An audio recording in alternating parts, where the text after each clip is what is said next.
소개드리겠습니다. 오늘 특강을 해주실 최문수님이십니다.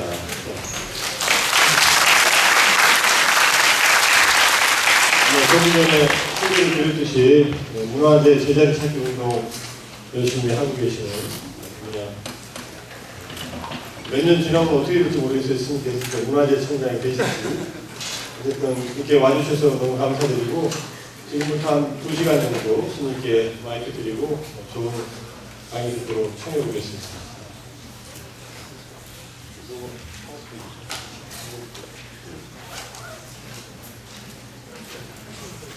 네, 반갑습니다. 제가 늦어서 죄송해요. 네, 제가 포천 이동 백운대로 완전 철원 옆에요. 제가 지금 살고 있는데. 그리고 내려왔는데 아침에 일찍 일어났는데 안개가, 저는 한 해발 400m쯤에 사는데 내려오는데 안개가 너무 짙어가지고 거북이 걸음으로 한 30, 40분 내려오려고 좀 늦었습니다. 오늘 여러분들과 제가 나눌 이야기, 이순신이라는 사람에 대한 이야기입니다. 이순신 굳이 설명이 필요 없는 그런 사람들, 이순신 모르는 사람 우리나라 한 명도 없죠. 올해는 임진왜란 발발 420년입니다. 임진왜란은 지난 5000년 우리 민족사에서 우리 민족이 겪었던 고통, 그 고통 중에 제일 큰 고통이 무엇이었을까 생각해보면 아마 대개 역사학자들 3가지를 꼽는데, 하나는 몽고의 침입, 6차례나 되는 몽고의 침입, 그리고 임진 정유의 외란, 그리고 1950년 6.25, 3가지를 꼽고 있는데, 그 중에 임진년, 다시 돌아온 임진년에 이순신을 한번 생각해 보자는 이야기입니다. 제가 여러분들과 오늘 나누고자 하는 내용은 중이 이순신 이야기라 응하실지도 모르는데요. 이순신이라는 사람으로 대표되는 우리 현재 시대의식에 대한 이야기입니다. 많은 사람을 가지고 이야기할 수도 있는데, 우리가 이순신이라는 사람은 그러면 대한민국이라는 나라는 어떻게 다루어왔는가? 이건 이순신의 자리에 다른 사람이 올라가도 저는 마찬가지라고 생각합니다. 우리가 살고 있는 이 시대에 우리가 무엇을 어떻게 다루어야 하는가, 그리고 무엇을 고쳐가야 되는가를 여러분들과 제가 이야기하는 자리였으면 좋겠습니다. 제가 농담으로 그럽니다. 이순신이라는 사람에 대해서 왜 스님이 자꾸 얘기를 하십니까 하면은, 임진왜란 때 선조는 한양성을 버리고 의주로 도망가고 이 나라를 위해서 싸운 거는 이순신하고 승전밖에 없잖아요. 예? 이순신 죽었고 이제 스님들은 남아있으니까 당연히 스님들이 이순신 이야기를 하는 게 맞지 않겠냐고 제가 농담처럼 이야기합니다. 제가 생각하고 있는 제자리 찾기, 왜곡된 사실을 바로잡는 게 아주 불교의 중요한 사상이라고 생각합니다. 앞서 소개해드렸지만 문화재 제자리 찾기라고 할 때 제가 일본으로부터 무슨 빼앗긴 문화재, 실록이라든지 의궤와 같은 것을 찾아오기도 했지만, 저는 제가 하는 이야기에 문화재 방점이 찍히기보다는 제자리 찾기라는 것에 방점이 찍히길 바랍니다. 제자리 찾기란 무엇인가? 제가 이해하고 있는 불교라는 것은 존재하지 않는 것, 보이지 않는 어떤 이상향을 찾아가는 것보다는 우리가 가지고 있으면서도 잃어버린 것, 혹은 잊어버린 것, 그런 것들을 찾아가는 과정이 있습니다.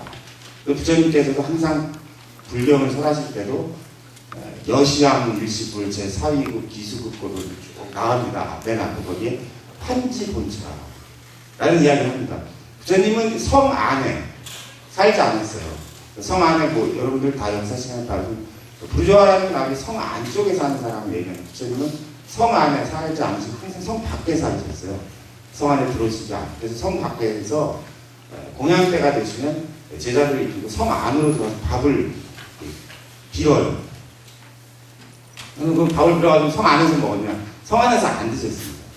성 안에서 안 드시고 다시 성 밖으로 그걸 가지고 나와요. 그래서 원래 계시던 곳에 돌아오셔서 공양을 하셨다. 그래서 판지본처럼 나와서 불경이 꼭 나옵니다.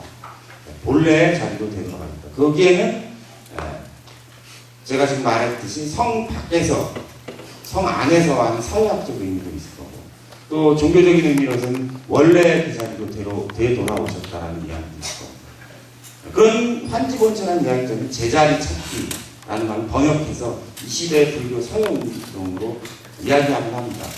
그렇다면 이 환지본처, 제자리 찾기 운동은 어떤 자세, 어떤 덕목을 가지고 해야 될 것인가. 그것을 여러분들 특강 시간에 배우셨을지 모르겠지만 그것을 불교적인 용어로 파상현전이라고 한마디로 요약할 수 있습니다. 파상현전이란 무엇이냐? 삿된 것, 잘못된 것, 왜곡된, 그릇된 것을 깨트린다. 깨트릴 파자. 파사현정, 파사가 곧 현정이다. 잘못된 것을 깨뜨리면 곧 올바름이 드러난다는 거죠. 파사현정의 정신으로 환지본처, 제자리 찾기를 구성해보자라는 것이 제가 살고 있는 21세기 이 시대에 용되는 불교적 운동이다. 불교의 사상운동이라고 저는 생각하고 있습니다. 그 제자리 찾기, 외국 강탈당하거나 강제로 본래 자리를 떠난 것을 되돌리기에 제자리 찾기, 그리고 잘못된 것을 바로잡는 파사현정이라는 두 가지 주제를 가지고 오늘 저하고 같이 이순신, 구국의 영웅, 민족의 성웅, 강원 앞에서 월드컵 때 지켜보던 이순신에 대한 이야기를 해보도록 하겠습니다.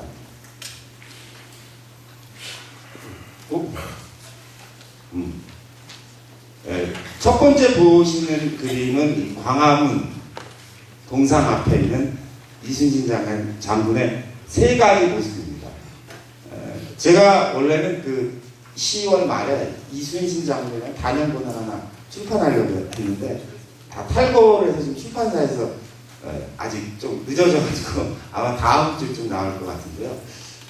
그 책에 제가 프롤로그에 이순신 장군에 대한 이야기를 써나간 방식이 있는데 그거에 대해서 이제 오늘 강의에서 쭉 얘기해 가보도록 하겠습니다.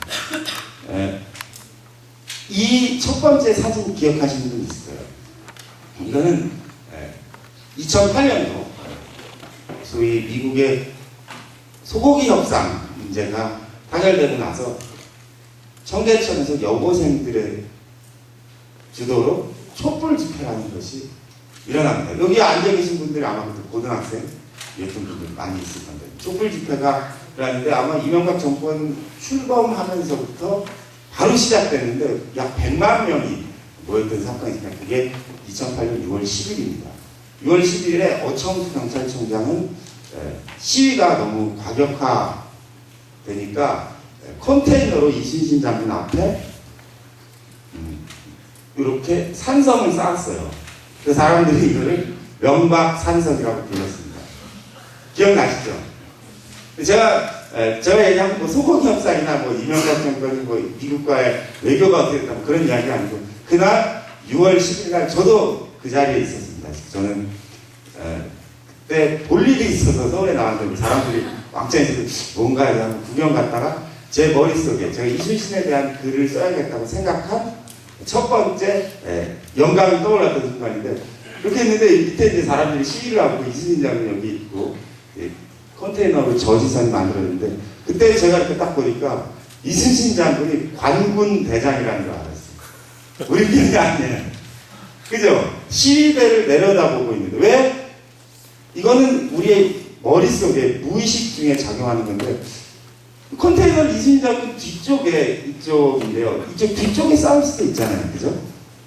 근데 왜 모두가 내 머릿속에 이순신 장군 앞에 쌓아야 된다고 경찰청도 그렇게 생각했고 시위대들도 이 앞에 쌓여있는 모습이 너무 자연스러웠던 거예요. 그 왜냐? 이때 제가 이순신 장군 보고 굉장히 놀랐어요. 왜냐면 저는 제가 어릴 때 유명한 현충사 앞에서 자랐는데 그래서 제가 현충사도 아주 보통 사람들 굉장히 자주 가고 이순신 장군에 대한 그 생각이 어릴 때 유년의 기억이 있어요. 많이 있는데 이순신 장군이 저는 2008년 6월 10일 전까지 우리 편이라고 생각하고 살았어요. 근데 그래서 보니까 이순신 장군이 우리 편이 아니라 권력의 편에 서 있었던 거예요. 야, 그거 어떻게 이렇게 할 수가 있을까? 그래서 혹시 내가 알고 있는 이순신에 대한 모든 이미지는 혹시 권력이 만들어낸 혹은 국가 지상주의로 만드는 허상이 아니었을까 하는 최초의 제 머릿속에 영감, 한번 이것을 날카로운 지성의 칼로 인문학적인 사유로 비판해봐야 되는 것은 아닐까 하는 생각을 저희가 했던 순간이에요.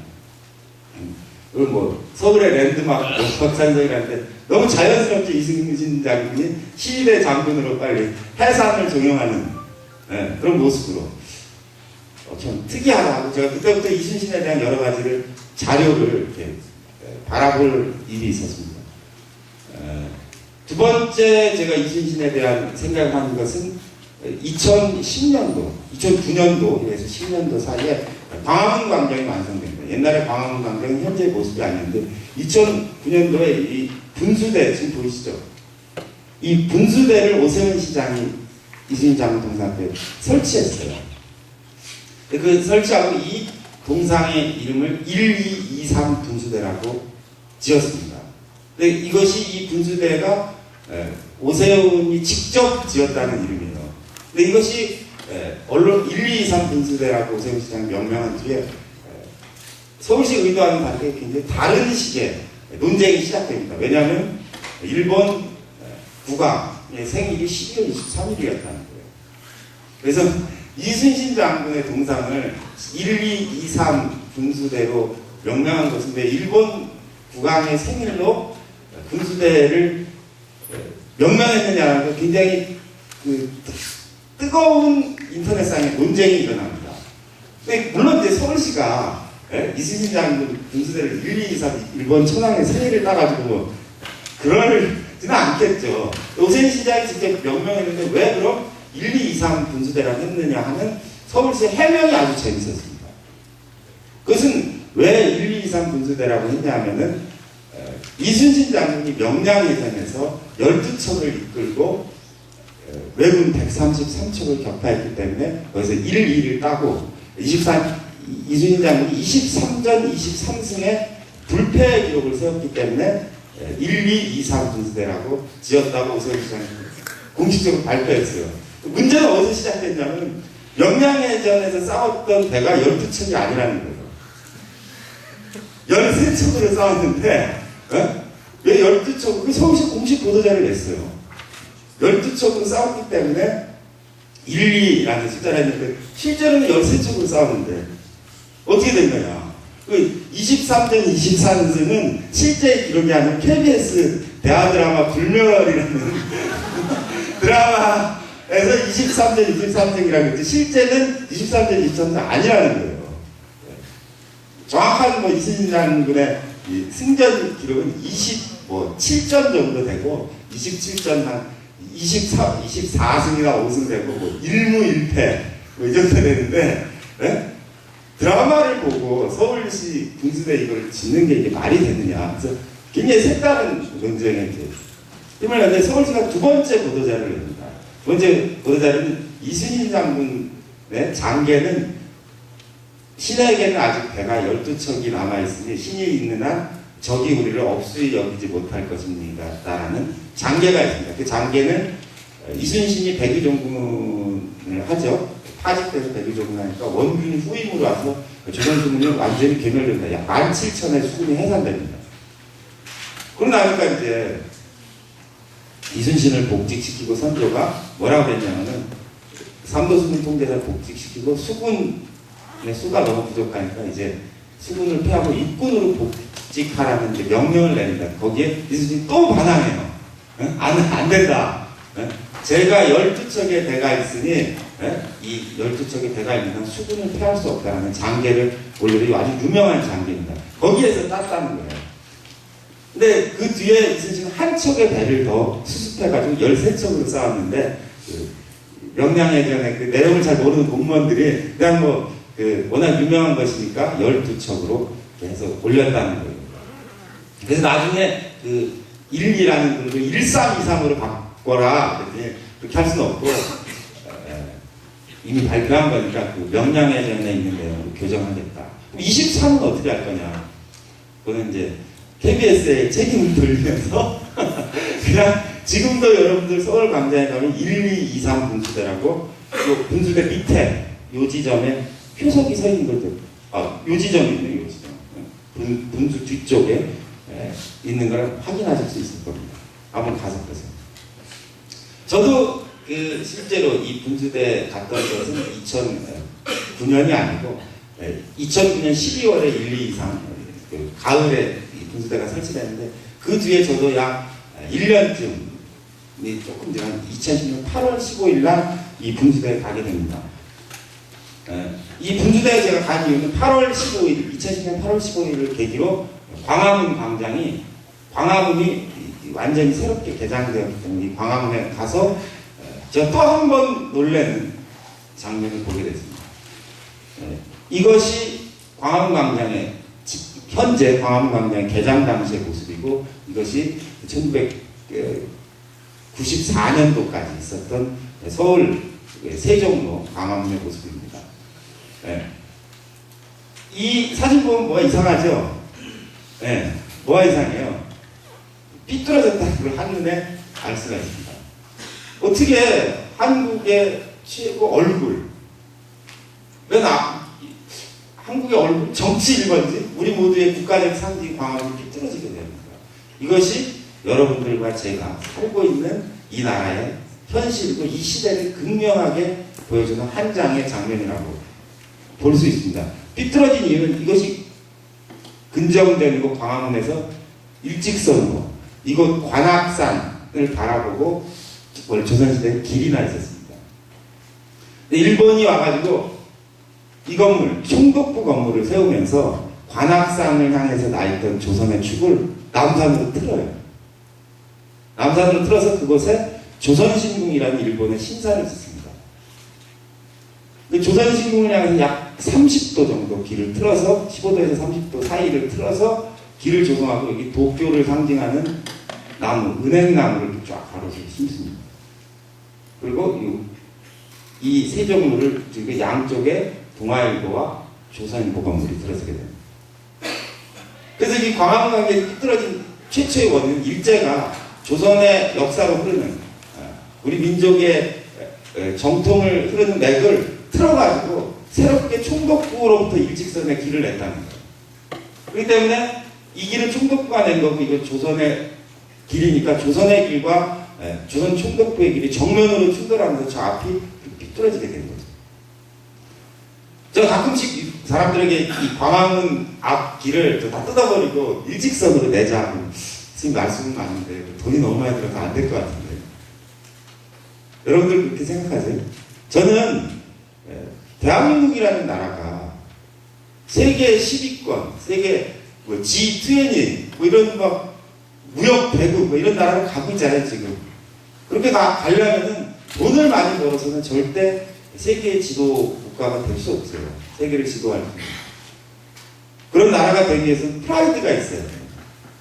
그런 프라이드를 가져야 되는데 광화문 앞이 저렇게 삐뚤어져서 어떻게 그런 프라이드를 가질 수 있느냐.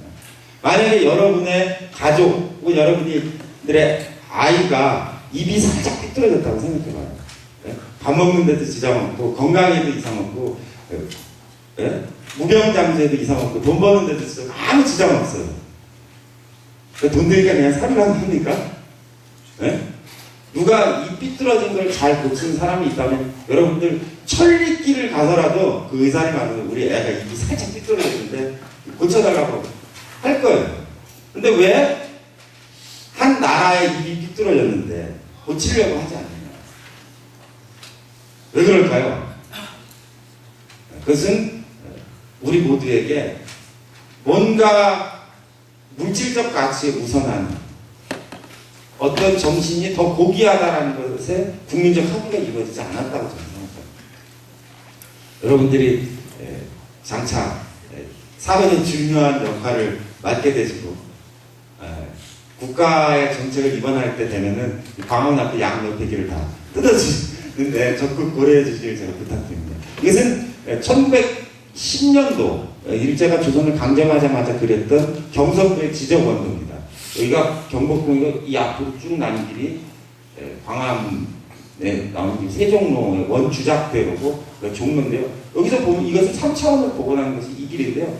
약간은 그 조선시대 때 약간 정면으로 뻥 뚫려 있는 게 좀 좋지 않다. 풍수상 좋지 않다. 그래서 130m까지 직사해서 그제 약간 2, 3도 정도 틀었던 것으로 지적 원도에는 보이는데요. 그렇다고 하더라도 이 원래 조선시대의 길과 총독 구간의 일직선 길과 지금 이렇게 뚫어진 길을 대비해 본다면 지금 우리가 살고 있는 대한민국이라는 것은 무엇일까 생각하지 않는 하나의 장면이라고 생각합니다. 도란 무엇인가? 도라는 길도자잖아요. 길을 내는 것. 그 길을 따라서 수많은 사람이 가는 건데 아마 지금 현재 우리가 살고 있는 역사를 아주 극명하게 보여주는 한 장면이라고 저는 생각합니다. 자, 이제 우리가 살고 있는 시대 정신, 광화문 동상과 관련된 시대 정신을 얘기했으니까 이 오늘 제가 이렇게 4개의 챕터를 가지고 이야기하고자 합니다. 하나는 이순신 장군 광화문 동상, 그리고 전국에 약 3,000개 정도가 있을 것으로 추정되는 이순신 장군 동상의 진실은 무엇인가? 두 번째는 이순신 장군이 썼던 많은 역사 유적들을 어떻게 일제시대를 거치면서 그리고 우리의 무관심 속에 어떻게 사라져갔는가. 세 번째는 우리들이 알고 있는 현충사가 만들어지는데 이 현충사가 어떻게 왜곡되어 있는가. 그리고 네 번째, 이순신을 가지고 얼마나 많은 사람들이 사기를 치고 있는가. 참고로 이순신 장군과 관련돼서 지난 5년 동안 국가 예산을 빼고 경남도에서 투입한 예산이 2,500억입니다. 그다 어디서 썼을까요? 평균적으로 약 1,000억 가까운 돈이 이순신 기념사업과 이순신과 관련된 사업으로 우리나라 매년 1,000억 이상이 지출되고 있습니다. 근데 우리들 눈에 보이지 않아요. 그 1,000억이 다 어딜 간 걸까요? 이순신을 둘러싼 사람들의 다 호주머니 속에 들어가는 거겠죠. 이런 것들을 어떻게 바로잡을까 하는 것에 대한 하나의 파사 현정의 생각을 가지고 한번 지켜볼 필요가 있을 겁니다. 광화문에 있는 이순신 장군 동상은 1977년 이미 박정희 대통령의 명령에 의해서 문공부 장관이 국무회의를 거쳐서 철거하기로 결정했던 사실이 있습니다. 77년 5월 7일 동아일보는 이순신 충무공 동상이 잘못돼서 다시 만들기로 문공부 장관이 결정했다라는 보도를 일면 기사로 냅니다. 그래서 이 문공부 장관의 결정에 의해서 1979년 5월 달에 이순신 장군의 동상의 새로운 모형이 나오고 1980년 4월 28일 이순신 장군 생일이 4월 28일이에요. 4월 28일을 맞아서 광화문 이순신 장군 동상을 전면 교체하기로 국무회의 의결이 있었습니다. 그런데 79년 10월 26일 오늘 이순신 장군 동상 철거를 결정했던 박정희 대통령 각하께서 불의의 변을 당하시는 바람에 광화문 동상은 철거되지 않았습니다. 그것이 지금까지 내려오고 있는 거예요. 근데 왜 1968년도에 이순신 장군 동상이 만들어지는데 왜 10년도 되지 않아서 박정희 정권은 이순신 장군 동상의 철거를 결정했을까요? 그것은 이 동아일보 보도에 의하면 몇 가지 얼굴이 충무공 영정과 다르다. 오른손에 칼을 들고 있기 때문에 항복하는 장소의 모습이다. 갑옷 자락이 길어서 움직일 수가 없다. 무인의 기품이 없다. 북이 누워서 독전고, 전쟁을 하기 위해서 북을 내야 되는 북이 세워져 있지 않고 누워있기 때문에 울릴 수가 없다는 여러 가지 이유를 들어서 동아일보가 문제 제기를 시작합니다. 이 이순신 장군의 이 동상의 가장 큰 논란이 되는 칼을 오른손에 잡고 있다는 거예요. 오른손에 잡고 있는 왼손잡이가 아직 뽑을 수 없다라는 주제에서 제가 이제 검도하는 사람한테 물어봤어요. 칼을 오른손에 들고 있는 것이 무엇이냐 했더니 칼은 왼손잡이건 오른손잡이건 이런 상관없다는 거예요. 군대 갔다 오신 분들 아시는 총검술하고 똑같습니다. 칼을 왼손으로 뽑으면 여기 심장의 사람 왼쪽에 있잖아요. 왼쪽에 왼쪽 가슴 조금만 찔러도 사망한다는 거예요. 그래서 반드시 왼쪽 가슴 뒤로 가야 되는 거예요. 검도의 모든 자세는. 이쪽은 좀 찔려도 안 죽잖아요. 이쪽 왼쪽 가슴이 열리면 죽기 때문에 절대 왼손으로 들 수 없다. 그럼 오른손에 칼을 잡고 있다는 건 뭐냐? 그거는 차렷 경례할 때 하고 항복하는 장수, 더 이상 싸우지 않겠다는 의미로서 오른손에 칼을 잡는다. 이 부분에 대해서 여러 가지 지적이 있었는데 이 조각가 측은 이순신 장군이 전쟁하지 않는 평화의 모습을 상징하고 싶어서 오른쪽에 했다는 이제 변명을 했습니다. 몇 가지 잘못된 것이 있습니다. 저는 그걸 5대 의혹으로 정리했는데, 하나는 이 칼의 문제, 두 번째는 얼굴의 문제인데, 이순신 장군의 얼굴은 이 뒤쪽에 되는데요. 이 이순신 장군의 동상의 얼굴이, 이건 조각가 김세중의 얼굴입니다. 닮았나요? 이 닮았다는 게 사실상의 이유였을지도 몰라요. 이 조각가 김세중 측은 예술가가 뭐 동상을 만들다 보면은 부지불식간에 자기 얼굴을 새겨놓게 돼 있다는 거예요.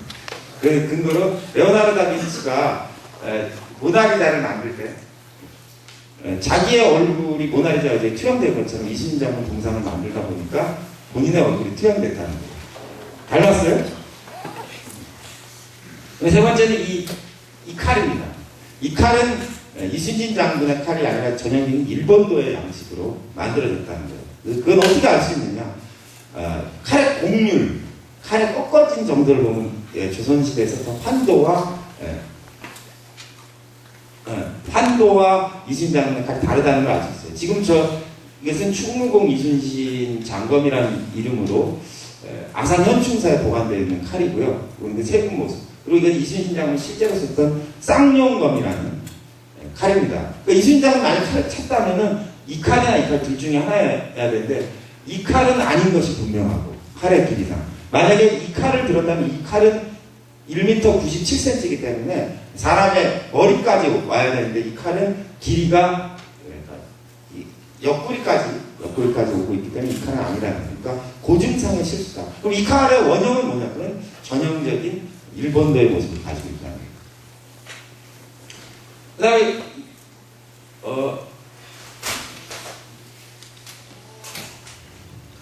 요 이순신 장군 뒤에 보면 여기 잘 보면 망토를 입고 계세요. 망토를. 네, 이 망토를 입고 있다는 건 뭐냐? 이건 갑옷의 고증이 틀렸다는 얘기입니다. 이 망토를 입는 것은 중국식 갑옷입니다. 우리나라 갑옷은 어떻게 생겼느냐? 우리나라 갑옷은 이런 용복이라고 해서 이런 것을 입든지, 아니면 이런 두루마기, 포형, 뒤집어 쓰는 형태의 갑옷을 입어야 되는데, 중국식 갑옷을 입고 있다. 그리고 그 다음에 아까 북이 누워 있다는 점, 이렇게 5가지를 제가 광화문 동상의 5대 의혹이라고 해서 제기했습니다. 이 제기하신 이순신 장군이 40일간 입원 치료를 받은 적이 있습니다. 2010년도 11월부터 12월까지. 이순신 장군이 입원 치료를 받았다는 것이 이순신 장군 동상 문제의 최종적인 모든 문제점을 보여주는 얘기도 합니다. 이 문제의 핵심은 뭐냐? 40년 만에 동상이 붕괴 위험에 처했다는 거죠. 그리고 제가 가만 생각해보니까 유럽에 가면 무슨 로마 시대에 만든 동상도 끄떡없이 서 있는데, 왜 이순신 장군 동상은 40년 만에 붕괴 위험에 처했는가? 그 내막을 파헤쳐보니까 이런 일이 있었습니다. 당시 박정희 정권 당시에 서울시 역사 보증위원회라는 것이 있어서 애국 선열들의 동상을 세우자고 이순신, 세종대왕, 김유신, 이준열사, 윤봉길 등등의 동상을 세우는데 국가 예산이 없으니까 박정희 대통령이 이순신 장군 동상은 내가 되고, 나머지들은 이제 뭐 삼성, 쌍용, 뭐 현대 등등의 회장들이 내서 동상을 세우자 해서 하기로 한 거예요. 동상을 세웠는데, 다른 사람은 돈을 냈는데 박정희 대통령이 돈을 냈을까요? 돈을 안 낸 거야. 그래서 조각가가 자기 돈으로 만든 거예요. 자기 돈으로 만들다 보니까 집을 이제 담보로 잡혀서 은행 대출해서 구리 값을 낸 거예요. 그러다 보니까 이제 돈이 너무 없어서 폐어선, 그다음에 자동차 엔진, 탄피, 고철 등을 가지고 이 사람이 녹여서 이걸 만들었다는 거예요. 그래서 그래도 이 돈을 감당할 수 있어서 너무 괴롭다고 하소연하니까 당시 중앙정보부장 이유락 씨가 와서 원가만 얘기하라고 해서 원가를 줬다는 그런 이야기가 전하고, 그러니까 총동으로 만들어야 되죠, 동상을. 근데 동상을 총동으로 만든 게 아니라 폐어선하고 고철, 탄피로 만들다 보니까 이 동상 색깔이 안 나서 현재 이순신 장군 동상은 고철로 만든 그 위에 청동색이 나게 페인트를 칠했던 거예요. 그러니까 그 비 들어가면 철이니까 속 안이 다 부식되거든요. 그래서 40년 만에 붕괴 위험에 처했다는 거예요. 그러니까 그 동상을 만드는 그 원재료조차가 그렇게 조달했는데 무슨 고증이 있었겠어요. 그죠? 그렇기 때문에 뒤늦게 잘못된 걸 알고 77년도 당시 문공부 장관이 철거해야 된다는 이야기를 하고 국무회의 의결을 걸면서 이미 77년도에서 79년도에 걸린 시간 동안 이미 이 동상이 잘못됐다고 완전히 당대의 결론이 나서 철거하기로 했던 거예요. 근데 79년도 박정희 대통령 서거 이후에 약 10년간 우리나라가 막 정말 막 정신이 없었잖아요. 막 갑자기 광주 민주화 운동에 막 계엄에 뭐 오공화국이 들어서고 막 정신없는 그 생애생활 동안 있다 보니까 이 동상이 현재도 그대로 있게 됐던 거예요. 저는 그래서 저 동상 언젠가 철거해야 된다고 생각해요. 지금도 어떤 사람들이 저한테 이렇게 비난해요. 아니 박정희 대통령이 이순신 장군에 대한 애정이 얼마나 깊었고 그리고 박정희 대통령이 저 세운 동상을 왜 지금 철거하라고 자꾸 얘기하냐. 그래서 제가 거꾸로 해요. 저는 광화문 이순신 장군 동상의 철거는 돌아가신 박 대통령의 유지를 받는 일이라고 생각한다고. 정말 박정희 대통령이 이건 결정적으로 아마 열받은 거는 내 얼굴도 아니고 조각가 얼굴로 새겨놨다는 거에 대해서 즉각 철거를 결정했을지 모르는데 저 동상은 우리 민족을 대표하는 영웅의 조형물 그리고 서울시를 상징하는 대표적인 조형물이 되는 너무나 불행하게도 너무나 격이 떨어진다. 그 외에도 이 동상의 좌대가 일본 해군 발상 기념비의 좌대에서 왔다는 점은 뭐 헤아릴 수 없는 많은 문제점이 있는데 대략 시간 관계나 광화문 동상이 약 5가지 의혹 정도만 말씀드리고 가도록 하겠습니다. 자, 이순신 장군과 관련된 이야기 중에 이제 동상 이야기를 했으니까 이순신 장군의 실제 유물 등 중에 사라진 유물에 대한 이야기를 한번 해보도록 하겠습니다.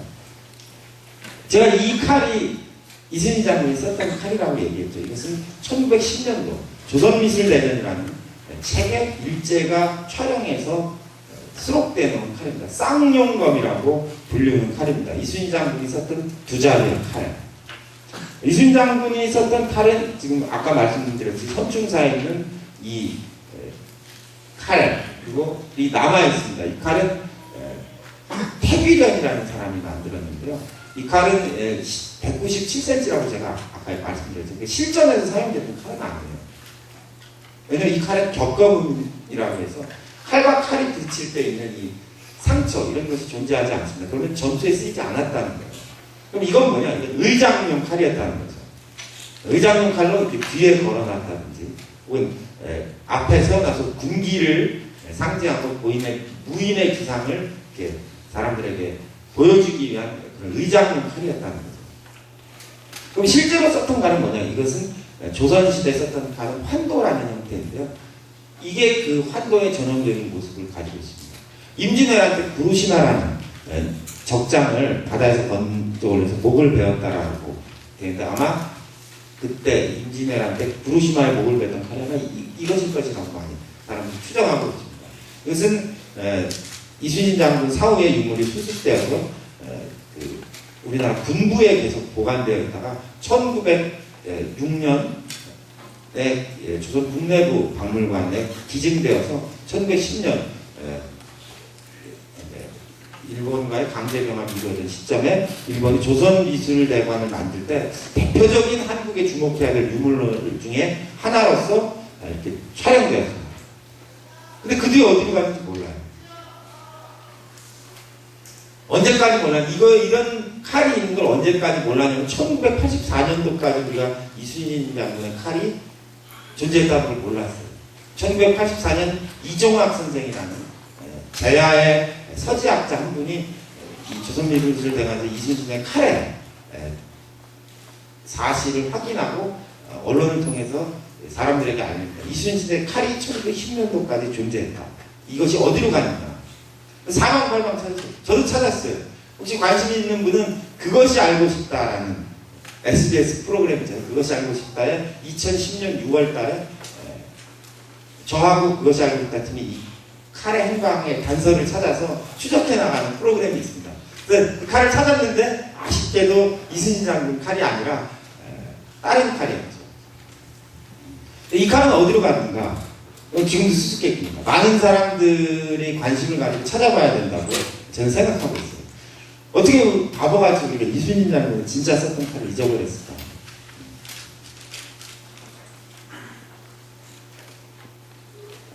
두 번째 제가 얘기하고 싶은 것은 이순신 장군의 교서입니다. 그 어떤 사람이 코미디의 주제를 가끔 나 이순신의 호가 뭐냐? 그런 사람들이 저한테 불멸이라고. 이순신의 호가 뭐예요? 네? 이순신의 자는 연애고 뭐 호는 뭐 여러 가지가 있습니다만 뭐 이순신의 호라고 그냥 시호 돌아가신 뒤에 불렀던 충무공 이순신 충무공은 호입니다. 시호 죽은 뒤에 추증된 그 충무공이라는 이름이 어디서 나오냐면 선조가 이순신을 굉장히 미워했어요. 어느 정도로 미워했냐면 이순신을 파직시키면서 설사 각도 기요마사의 목을 잘라오더라도 이런 사람을 살려둘 수 없다고 파직시킨 거예요. 근데 그런 선조가 이순신이 죽은 다음에 선무 1등 공신교서라는 임난의 공신을 체포하는데 세 사람을 1등으로 체포합니다. 이순신과 원균, 권유. 원래 원균은 2등이었는데 선조가 이순신만 하면 이제 자기가 파직시킨 사실이 좀 그렇잖아요. 그래서 원균의 패전에 대한 책임을 지지 않기 위해서 원균도 1등으로 올려라. 그래서 1등이 됩니다. 거기에 실록에 보니까 오성 이항복이 거기다가 실록에다 사관의 평이라고 해가지고 달아놨어요. 뭐라고 달아놨냐면 원래 원균은 공이 없는데 전하께서 자꾸 1등으로 올리시라고 하니까 그냥 어쩔 수 없이 1등으로 한다고. 혹시 선조실록 역사 전공하시는 분 보실 기회 있으면 오성 이항복의 평 한번 확인해 보시기 바랍니다. 그 선무 1등 공신교서가 있는데 2006년도에 이런 일이 일어났어요. 김시민 장군이라고 진주성에 김시민 장군이라고 있는데 김시민 장군은 3등이었을 것 같아요. 2등이었나 3등이었나. 김시민 장군 교서가 일본에서 발견됐습니다. 그럼 누군가가 일본에 팔은 거죠. 그래서 국민들이 성금을 걷어서 MBC의 주도하에 성금을 걷어서 김시민 장군 교서를 이렇게 사온 일이 있었어요. 보물로 지정됐습니다. 그래서 그때 제가 그러면은 김시민 교서도 나와서 선무 1등 공신 교서는 어떻게 됐을까요? 확인해 보니까 원균 거는 나와 있는 거예요. 원균의 후손이. 근데 이순신 게 없는 거예요. 그래서 이상하다. 이순신 게 왜 없냐? 문화재청에 질의를 해봤습니다. 그때 이순신 거는 지정되지 않았고 행방이 확인되지 않았다는 거예요. 그래서 제가 이게 1928년도 조선 총독부가 이순신의 종갓집을 방문해서 이순신 장군 유물을 촬영한 유리원판 사진이 존재합니다. 그 유리원판 사진을 찾아봤어요. 그랬더니 이 사진인데 이순신의 선무 1등 공신 교서가 나온 거예요. 28년도에. 유리원판 사진이 존재해요. 그러면 6.25 때 없어졌는가? 그래서 이제 저도 이 추적을 거기서 멈추고 아쉽다라고 생각했는데 뜻밖의 이순신 장군 그해 이 2007년도에 이순신 장군 고택이 경매에 붙여졌다는 놀라운 뉴스가 나옵니다. 대전인 거예요. 왜 경매에 붙였냐면은 이순신 장군의 16대 종선이 사망하고 지금 며느리 최씨라는 이제 종부 며느리가 있는데 이 며느리가 이순신 장군 고택하고 난중일기를 담보로 사채를 쓴 거예요. 그래가지고 사채업자들이 이순신 장군 고택하고 난중일기를 경매 신청해가지고 빚을 갚으라고 해서 경매에 나온 거예요. 그 난리가 났어요. 그래가지고 이 문중에서 이 며느리를 제명시킵니다. 제명시키고 문화재청 이제 뭐 이렇게 해가지고 그 교태를 다시 다행스럽게도 이제 종친회가 이렇게 도입한 걸로 됐어요. 근데 그 며느리가 그러니까 자기가 문중에서 제명대에서 막 물건을 뺏고 화가 나잖아요. 그래서 경찰에 투서를 해요. 투서를 하는데 뭐냐면은 성모 1등 공신교서를 종친회 회장이 가지고 있다고 투서를 해요. 그래가지고 저하고 몇몇 기자들하고 전부 잡으러 갔어요. 잡으러 갔더니 그런 사실이 없다는 거예요. 한 번도 본 적이 없다는 거예요. 그때 제가 그 현장에 갔다 온 사람들이 여러 가지 전언을 듣고 직감적으로 알았어. 이 사람이 갖고 있구나. 근데 세상이 변해가지고 이제 인터넷 시대가 열려서 이 갖고 있는 사람의 아들이 그랬는지 친척이 그랬는지 그게 이제 너무 자랑스러워서 사진을 찍어서 인터넷에 올린 거예요. 그래서 그 인터넷에 돌아다니는 칼라 공신교의 사진이 적발됐다, 웹상에서. 그래서 이 존재 사실이 알려진 거예요. 2006년에, 2007년에. 네. 그래서 문화재청이 개인 사용물이니까 어떻게 할 수 없어서 이제 교섭을 해서 결국 이순신 장군의 1등 공신교서가 2009년에 협상이 끝나서 그 협상은 어떻게 됐는지 뭐 여러분들이 다 짐작하실 겁니다. 협상이 끝나서 2009년도, 2008년도 이제 세상에 완전히 공개되고 2009년도에 비로소 보물로 지정되게 됩니다. 여기 보물로 지정되는 과정에서 알게 된 것은 그럼 이 사람이 이걸 어떻게 갖게 되느냐? 그것은 시중에 고서점에 매물로 이렇게 돌아다니는 것을 아까 쌍용검을 발견했던 이종학 선생이 그 자비로 매입해서 현충사에 이렇게 기증해야겠다고 생각해서 당시 그 며느리는 좀 믿음직스럽지 않으니까 덕수이시 종친회 회장에게 이렇게 기증했다는 거예요. 그러고 나서 기증하고 나서 이 사람이 죽어. 갑자기. 그러니까 이제 준 사람이 죽고 나니까 종친회에 대한 약간 딴 마음이 들었겠죠. 그래가지고 자기가 갖고 있다가 인터넷 강국 대한민국의 힘으로 웹사이트에서 검색되는 바람에 이게 세상에 알려져서 결국 세상에 공개돼. 지금 현충사 가시면은 이 사진입니다. 성모 1등 공신교서를 여러분들도 보실 수 있을 겁니다. 한번 현충사 가시게 되면 재밌게 한번 보시기 바랍니다. 다음에 이제 현충사 이야기에서 현충사 이야기 하나 해야겠네요. 우리가 알고 있는 이 이순신 장군의 영정은 현충사 본전에 걸려 있습니다. 한 가지 이제 재밌는 것은 이순신 장군 영정을 장우성 화백이 그랬는데요. 장우성 화백이 이순신 장군의 영정이 어떻게 현충사 본전으로 가게 되고 국가 표준 영정으로 지정되었을까에 대한 의문입니다. 그럼 이것이 과연 맞는가? 이순신 장군을 우리 머릿속에 생각하면 이순신 장군 굉장히 막 그 싸움 잘했을 것처럼 생겼잖아요. 머릿속에 있는 이미지는. 근데 이 이순신 장군 영정이 동네 할아버지처럼 생기지 않았어요? 그 이야기를 잠깐 해보도록 하겠습니다. 먼저 장우성 선생에 대한 이야기입니다. 장우성 선생은 친일 인명사전의 친일 작가로 기록되어 있습니다. 장우성 선생은 조선 미술 대전, 이른바 선전이라고 부르는데 그 반도 반도 총무 결산 를 전쟁에 나가자 그런 것에 입선한 작가입니다. 그것은 저는 친일 행적에 과다하다고 생각하지는 않는데 어쨌든 간에 그런 흔적이 있는데 부동명왕이라는 작품에서 대동아 전쟁을 승리로 기원하는 의미에서 이런 작품을 그렸다는 칼을 든 부처님으로 입선한 적이 있습니다. 그래서 대동아 전쟁의 승리를 기원하는 작품이다 이렇게 본인이 밝히기도 하고 이 서울대 교수도 하시고 했었고 2006년도에 서울대 김민석 교수에서 이제 서울미대에 있는 여러 가지 교수님들 중에 대표적으로 친일의 과거가 있는 교수들을 김민석 선생님이 이야기하는데 그 중에 대표적인 인물로 들어있는 사람이 장우성 선생님입니다. 한국화에 아주 대가로 알려져 있는데 이당 김은호, 월전 장우성 이런 사람들이 있습니다.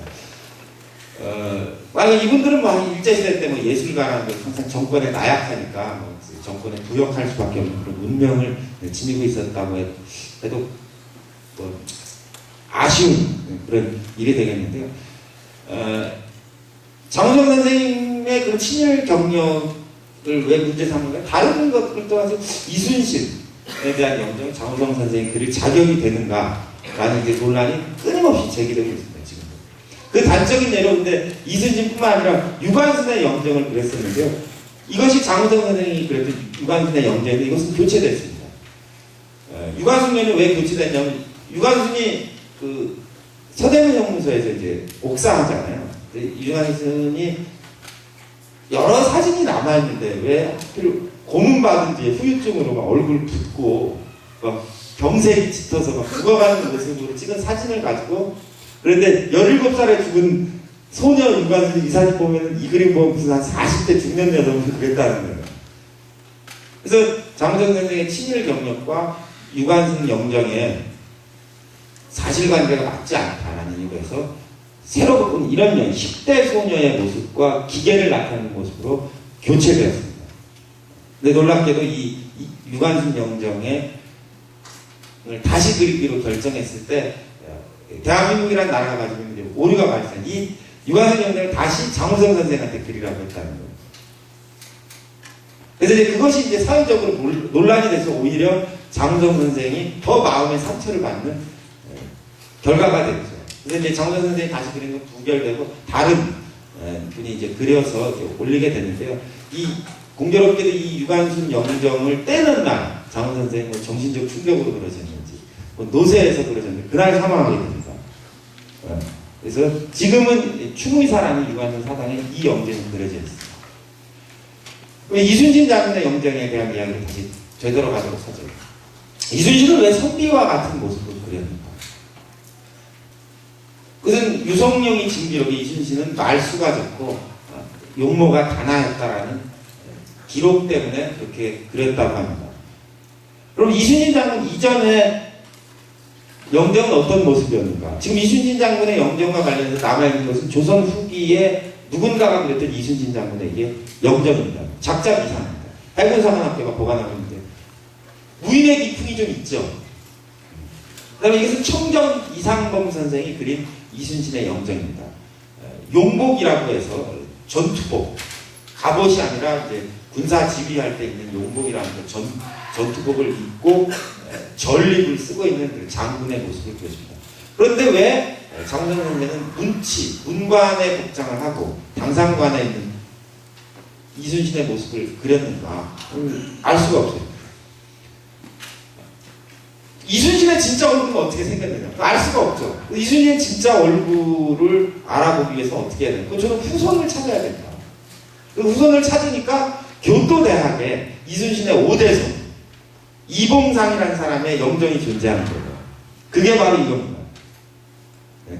이것이 이순신 장군의 5대손 이봉상 장군의 초상이에요. 국내에 교토대학에 있는데 이 영정을 보면 사람이 힘 좀 쓰게 생겼죠. 네, 우락부락하고 그죠?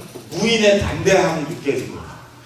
이런 최소한 이순신의 얼굴은 이 이봉상 장군의 초상에 근거하고 현재 남아있는 후손들의 얼굴을 대조해서 뭔가 무인의 기풍이 넘기는 얼굴로 만들어져야 된다. 그렇게 형상화되어야 되는 것이 저는 영정 제작의 기본 원칙이라고 생각합니다. 그래서 이순신 장군 영정을 다시 만들어야 된다는 제가 문화재청에 진정을 했는데 문화재위원회 심의 결과 안 만들기로 현재로서는 결론이 났고 다시 한번 제가 그래서 최근에 이순신 장군 영정을 이제 다시 제작할 때가 되었다 라는 진정을 접수할 생각 예정입니다. 그 이유는 뭐냐? 조선시대의 관복이 아주 특이한 면은 흉배라는 게 있어요. 흉배이 여기입니다. 이 관복 앞에. 근데 조선 후기의 문관은 학, 그리고 무관은 호랑입니다. 근데 당상관은 쌍학문, 학이 2마리, 그리고 무관은 쌍호문, 호랑이가 2마리 있었다는 거예요. 그래서 국립고궁박물관에 존재하는 흉배를 보면 호랑이가 위아래로 이렇게 있는 쌍호문이 현재 남아있어요. 그리고 당대의 기록을 이봉상 원수의 흉내를 보면 이분도 병마절도 사니까 그 직급은 같은데 호랑이가 한 마리 그려져 있는 걸 볼 수 있어요. 그죠? 근데 이순신 장군의 현재 장우성 선생이 그린 옷은 호랑이가 두 마리 있어요. 근데 그 호랑이가 어떻게 돼 있어요? 위아래가 아니라 양옆으로 돼 있죠. 그래서 제가 물어봤어요. 복식 연구자 선생님을 찾아가서 이렇게 양옆으로 호랑이가 배치된 적이 있냐. 그러니까 이 위에 것까지 얼굴까지 하면 저 선생님 또 이순신 가지고 얘기해서 무슨 분란을 일으키는 거 아니냐 하는 의심 때문에 제대로 대답 안 할 것 같아서 제가 요 이순신하고 죄송한데 요 상반부는 이렇게 자르고 여기 제가 오려가지고 이걸 보여줬더니 이런 거 없어요. 이게 자기가 마음대로 그린 거예요. 그러니까 이런 건 역사적으로 고증되지 않은 흉배라는 거예요. 그래서 제가 이 흉배 복식이 잘못된 걸 근거로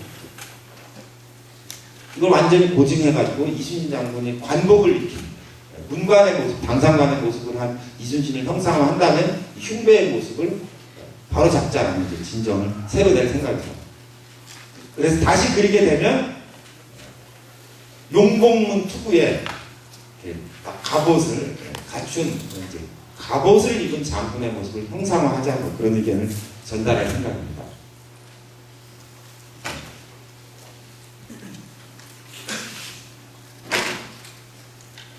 자, 현충사와 관련된 또 다른 이야기입니다. 현충사의 이순신을 민족의 성웅으로 만들고자 하는 이순신 성역화 작업이 이루어졌던 것입니다. 박정희 대통령은 이순신을 구국의 영웅으로 형상화하고 현충사 성역화 작업을 시작하는데요. 현충사 성역화 작업이 끝나는 날 완공되는 박정희 대통령이 이순신 장군의 사당에 들려서 기념식수를 하나 하게 됩니다. 그것이 바로 지금 남아있는 이 나무입니다.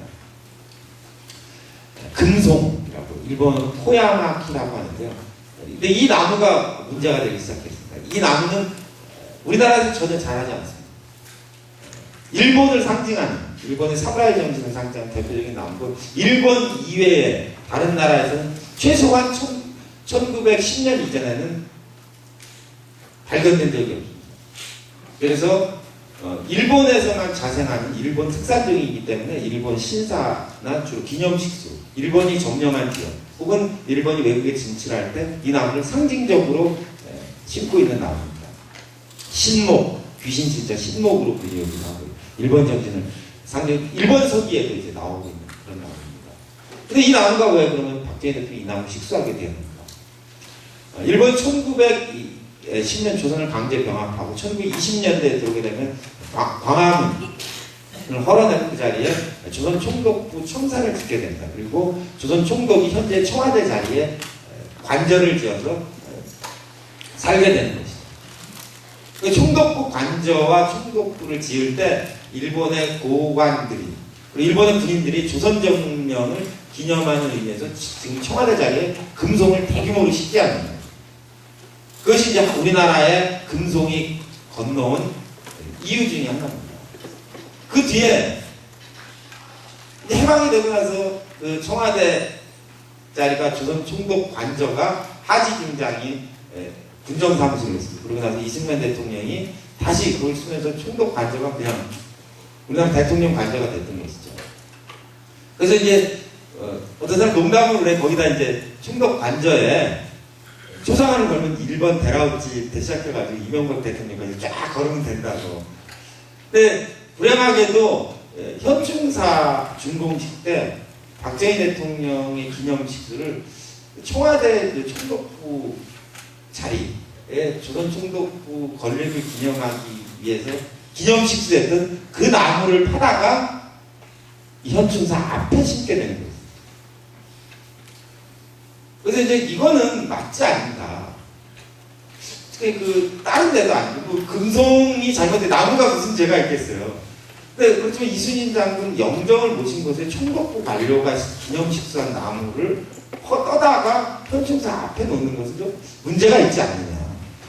그래서 제가 이 금송을 이전하라라는 이제 문화청과 행정소송을 그래서 하게 되면서 아주 놀라운 사실이 발견됐어요.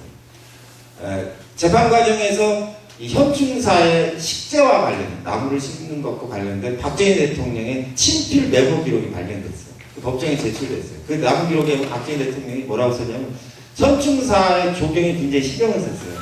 현충사에는 우리 민족을 상징하거나 이순신 장군과 관련이 있는 나무를 식재할 것, 진달래, 무궁화, 느티나무 뭐 이런 나무를 식재하고 자기가 친필 메모를 해놓고 막상 자기는 일본산 금송을 식재하게 됩니다. 뭐 그건 박정희 대통령의 과오라고 생각하지는 않습니다. 왜냐면 뭐 일국의 대통령이 뭐 기념식수하는 나무까지 신경 쓰는 건 아니니까. 그것은 무엇을 말하는가? 그것은 우리에게 남아있었던 어떤 무의식적인 잔재가 일본산 나무가 좋은 나무라는 생각이 남아있으니까 대통령이 심을 나무를 좋은 나무를 심어야 되는데 그것은 곧 좋은 나무는 곧 일본 특산종이라는 게 당시 사람들 머릿속에 있었기 때문에 불행하게도 금송이 식재되게 됐다. 또 한 가지는 1992년에 현충사를 방문한 노태우 대통령이 이 금송이 가지고 있는 문제점을 인지하고 이 금송을 본전 밖으로 이전하라는 대통령이 지시를 내립니다. 그 문서로 남아있어요, 문화재청에. 그런데 왜 물태우가 박정희 대통령이 심은 나무를 옮기냐는 반발에 부딪혀서 아무도 그 말을 듣지 않았다는 거예요. 대통령을 그때까지 이제 박정희 대통령의 그 영향력이 현직 대통령의 기념식 옮기라는 거를 공무원이 불복하게 할 정도였다는 거죠. 그래서 지금까지도 이 대통령 심은 나무가 남아있다는 거죠. 그리고 세 번째는 문화재청이 들었던 대통령 기념식수이기 때문에 옮길 수 없다는 그 주장에 대한 반론인데요. 지금 보고 계신 이 사진 1966년도 박정희 대통령이 현충사에 와서 나무를 하나 심고 있는 모습입니다. 이 나무는 아마 목련일 것으로 추정되기도 하고 철쭉, 진달래, 흑백사진이기 때문에 모르는데 아니면 뭐 그런 종류일 것 같아요. 근데 이 재판 과정에서 밝혀진 것은 박정희 대통령이 심었던 기념식수, 이것은 직접 심고 있는 게 뭐 부정할 수 없는 사실이죠. 근데 이 나무는 현재 어디가 있는지 모른다는 겁니다. 그러면 지금 박정희 대통령이 기념식수한 나무이기 때문에 꼽을 수 없다 라는 말은 거짓말이잖아요. 박정희가 심었던 다른 나무는 다 어디로 갔는지 모르면 다 없어졌어요. 네? 심지어 이곳이 어디인지도 현충사는 추정할 수 없다는 거예요. 그럼 이 나무는 어디로 갔는지 뽑아버리고 이 나무는 왜 가만 놔두는가? 그래서 저는 이것이 우리가 가지고 아주 이해할 수 없는 코드 중에 하나예요.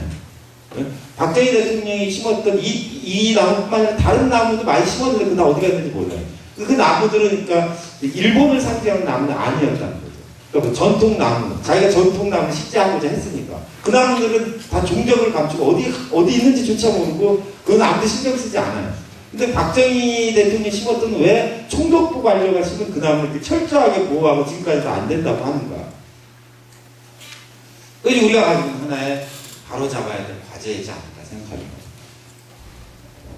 이 관련해서 제가 연구하다 보니까 박정희 대통령은 이것뿐만 아니라 여기에 이제 10월 달에 심었고 12월 달에 도산서원을 방문합니다. 도산서원을 방문해서 똑같이 청와대에 있었던 총독부에 있었던 총독 관료가 심은 금송 하나를 식재해서 도산서원 경내에도 이 금송이 있습니다. 이 금송은 박정희 대통령이 심었다는 이유로 과일충성자들에 의해서 1,000원짜리 지폐 뒷면에 이렇게 그려지게 됩니다.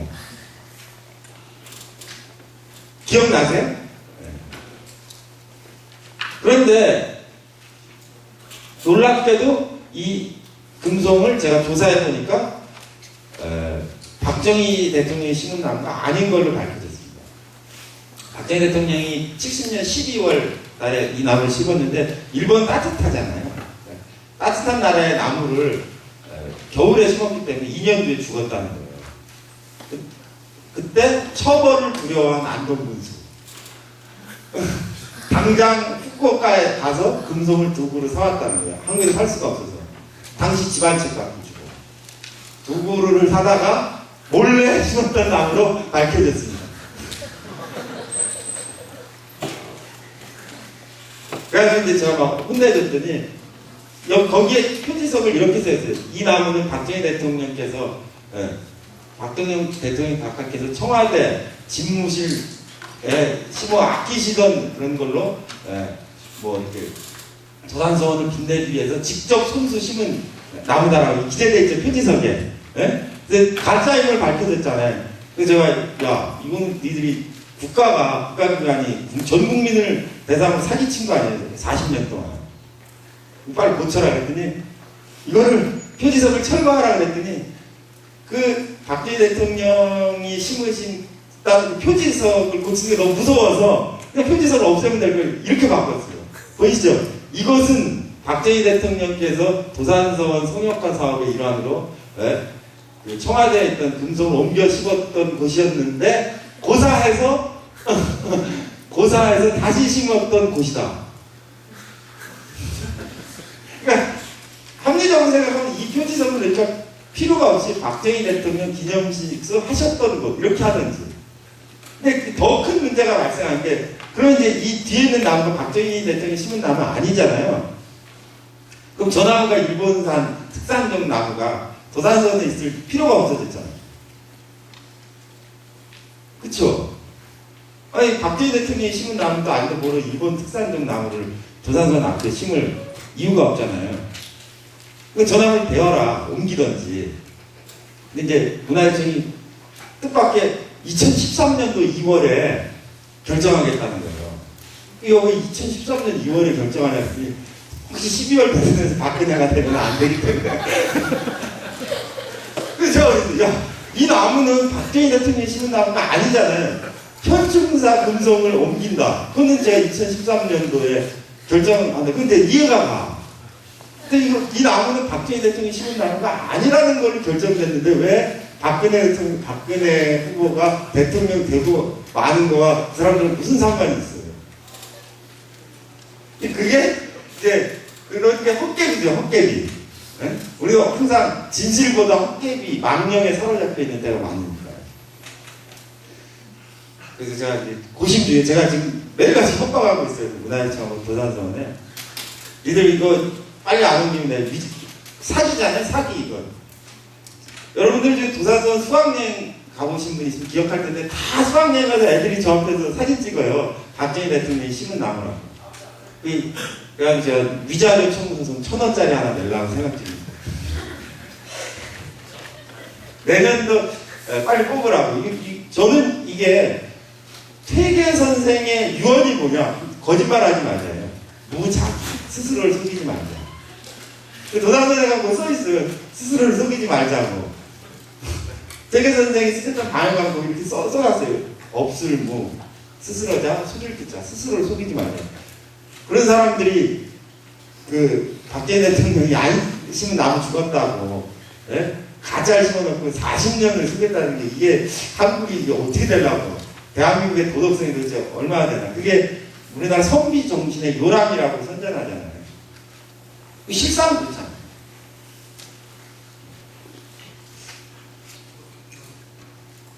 다시 현충사 이야기.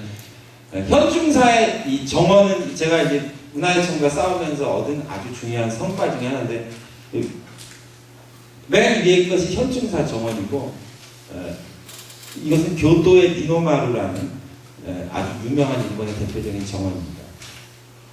비슷하죠? 이거 보고 만들었으니까 이렇게 비슷한 거예요. 당시에 뭐 이것은 뭐 참 무지한 시절의 이야기입니다. 옛날에 우리나라는 이 조경 기술 이런 게 없었어요. 여러분들 생각해 보시면 여러분들은 되게 20대인데 1910년도에 태어난 사람이 해방됐을 때 36이었다는 거잖아요. 그럼 여러분들 앞으로 15년 더 있어야 해방된다고 생각하면은 사람들이 일본에 어느 정도 찌들었는지 감이 있으실 거예요. 거기다 박정희 대통령 집권기 18년, 그 노태우, 전두환 노태우까지 하면은 총 68년이 우리나라 군부독자 나라예요. 그러니까 1910년에 태어난 사람은 68살에 그 민주화됐다는 그 생각하면 이제 황당한 나라죠. 여러분들을 계산하면 40년 더 살아야 민주화의 시대가 온다는 겁니다. 그러니까 사람들이 얼만큼 이 강압과 독재와 자유로운 사고에 불가능했다는 거 아실 거예요. 근데 1960년에 현충사를 만들면서 전통 조경의 정원을 만들려고 했겠죠. 설마 일본식 정원을 만들려고 하지 않았는데 보고 듣고 배운 게 다 일본 거였기 때문에 이걸 보고 현충사의 정원을 만들었다는 거예요. 일본식 정원이라는 것은 어떻게 알 수 있느냐. 이 돌쌓기의 방식이 이렇게 다른 거죠. 일본식은 이렇게 들여쌓기인데 우리는 바르게 쌓기, 정방향의 정원을 하는데, 그래서 제가 이순신 장군이 살았던 시기에 16세기에 조선 정원의 양식이 있는데 왜 굳이 일본식 정원으로 하느냐, 이걸 고치자 라고 해서 이것은 아마 추후 정비 시에 조선식 정원으로 교체하기로 저랑 이제 쌍방간에 합의를 했습니다. 재미있는 것은 이제 뭐 제가 시정을 직접 요구하고 있는 상황은 아닌데, 현충사에 가보면 이제 비단인어가 살고 있는데 이것이 우리나라 최초로 도입된 비단인어라는 사실입니다. 그래서 자연농원, 에버랜드의 전신이 자연농원인데, 자연농원의 이병철 삼성회장의 이제 사유재산이니까 자연농원하고 천충사에 있는 곳에 비단인어가 최초로 들었다는 거예요. 그건 왜냐하면 박정희 대통령이 이 연못에, 현충사 연못에 가보고 이런 곳은 비단인어가 있으면 좋겠다고 해가지고, 이 비단인어가 우리는 지금 흔히 보지만 1960년대만 해도 일본 외에 다른 나라에서 볼 수가 없었어요. 니카타현에서 만들어낸 일본의 특산 발명품입니다. 비단인어. 200년의 종자개량을 통해서 만드는, 그래서 전격 니카타현에서 비단인어를 수입해다가 현충사 연못에 풀었다는 그 놀라운 이야기가 전하고 있습니다. 저도 어릴 때 이렇게 가보면 꼬마 애들이 70년대 초반만 해도, 초중반만 해도, 야, 우리 집 동네 잉어는 이렇게 검은 티티한데 여기는 어떻게 잉어가 이렇게 새빨 갈 정도로 비단인어가 귀하던 시절에 다 그 시절에 사람들이 현충사하면 비단인어를 기억할 정도로. 그런데 알고 보니까 니카타현에서 수입했던 걸로 밝혀졌습니다. 그 잉어도 제가 치우라 그러려다가 스님이 너무 살생하시는 거 아니냐 비난할 것 같아서 제가 잉어는 놔두기로 했습니다. 2010년도에 현충사의 기념관이 135억을 들여서 다시 개관하게 됩니다. 앞쪽에. 저는 그 현충사 기념관 새로 신장 개량했다고 제가 가봤어요. 이렇게 생겼어요. 무덤처럼 생겼어요. 왜 이렇게 무덤처럼 생겼는가. 그래서 뭐 믿거나 말거나 하는 이야기가 제가 뒤에 확인해 보니까 혹시 사람들이 설계 대부분 현충사를 이순신 장군 무덤으로 생각하는 것이 아닌가. 현충사는 이순신 장군 고택이 있던 것이고 무덤은 거기로부터 약 8km 떨어져 있습니다. 근데 많은 사람들이 지금도 현충사를 이순신 장군 무덤으로 생각한대요. 근데 이 기념관을 만들면서 혹시 그런 착각을 했던 것은 아닌가. 현장에 가보지 않고. 또 이 설계자가 이걸 이렇게 고분 형식으로 할 인터뷰가 있습니다. 그 인터뷰를 제가 찾아보니까 세상에 드러난 이순신이 아니라 이순신을 땅속에 묻으려고 했다.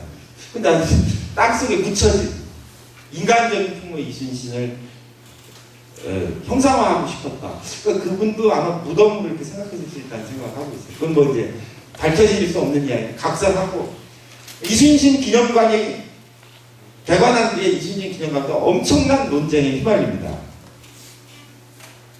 그 이유는 충무공 이순신 기념관의 현판 때문이었습니다. 보시다시피 이 기념, 적을 기자에 생각할 염자, 이 기념관이라는 이 기념, 메모리얼이라는 영어 단어를 생각하시면 됩니다. 이 메모리라는 단어를 한자로 바꿀 때 기념을 이렇게 표기하는 것은 일본식입니다. 기록할 기자로. 우리는 어떻게 표기하냐면은 이게 아니라 실사 옆에 몸기라는 사직이 할 때 이렇게 쓰는 그 기자를 쓰는데 왜 저기 기념관이라고 합니까?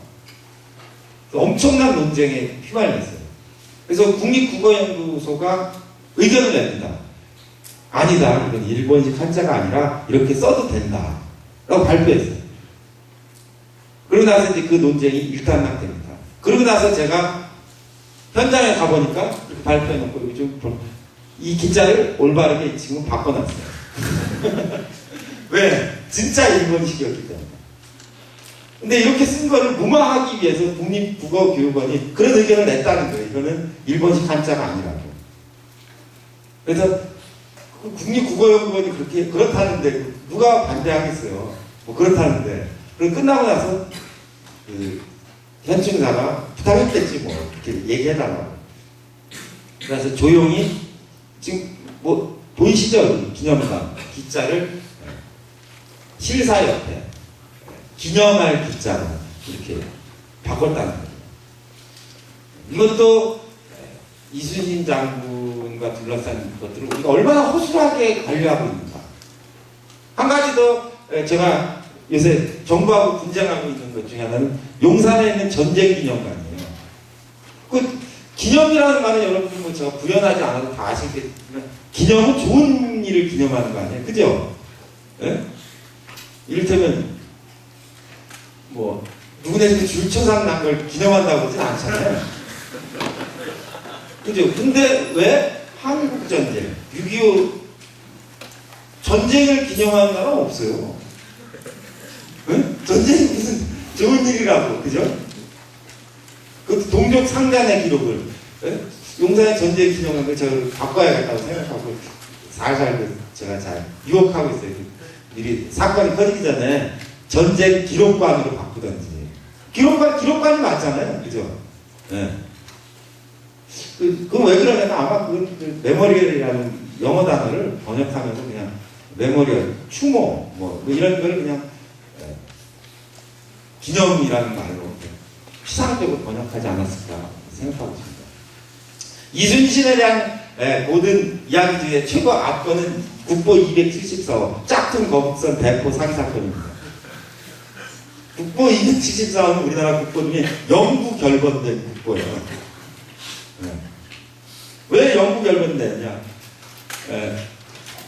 해군사관학교 박물관 관장 조재도라는 사람하고 거북선 인양 발굴단장 황동환이라는 두 사람은 1992년도에 이순신 장군이 임진왜란 당시 거북선에 탑재해서 사용했던 별자 황자 총통을 인양했다라는 발표를 합니다. 이것이 기자회견 모습입니다. 지금 설명하고 있습니다. 그래서 전격 국보 274호가 지정됩니다. 그런데 이것이 거북선에 탑재되었다는 것을 밝혀진 것은 귀함 황자 경적선. 귀함에 있는 황자 총통이 적선을 놀라게 한다. 라는 명문, 그 다음에 일사적선 필수장. 한 번 쏘아서 적선이 수장된다. 라는 기적이에요. 이것 때문에 거북선, 이런 명문 때문에 거북선 탑재됐던 국보로 전격 지정돼서 청와대 당시 대통령이 직접 보러 가게 됐던 그런 문제.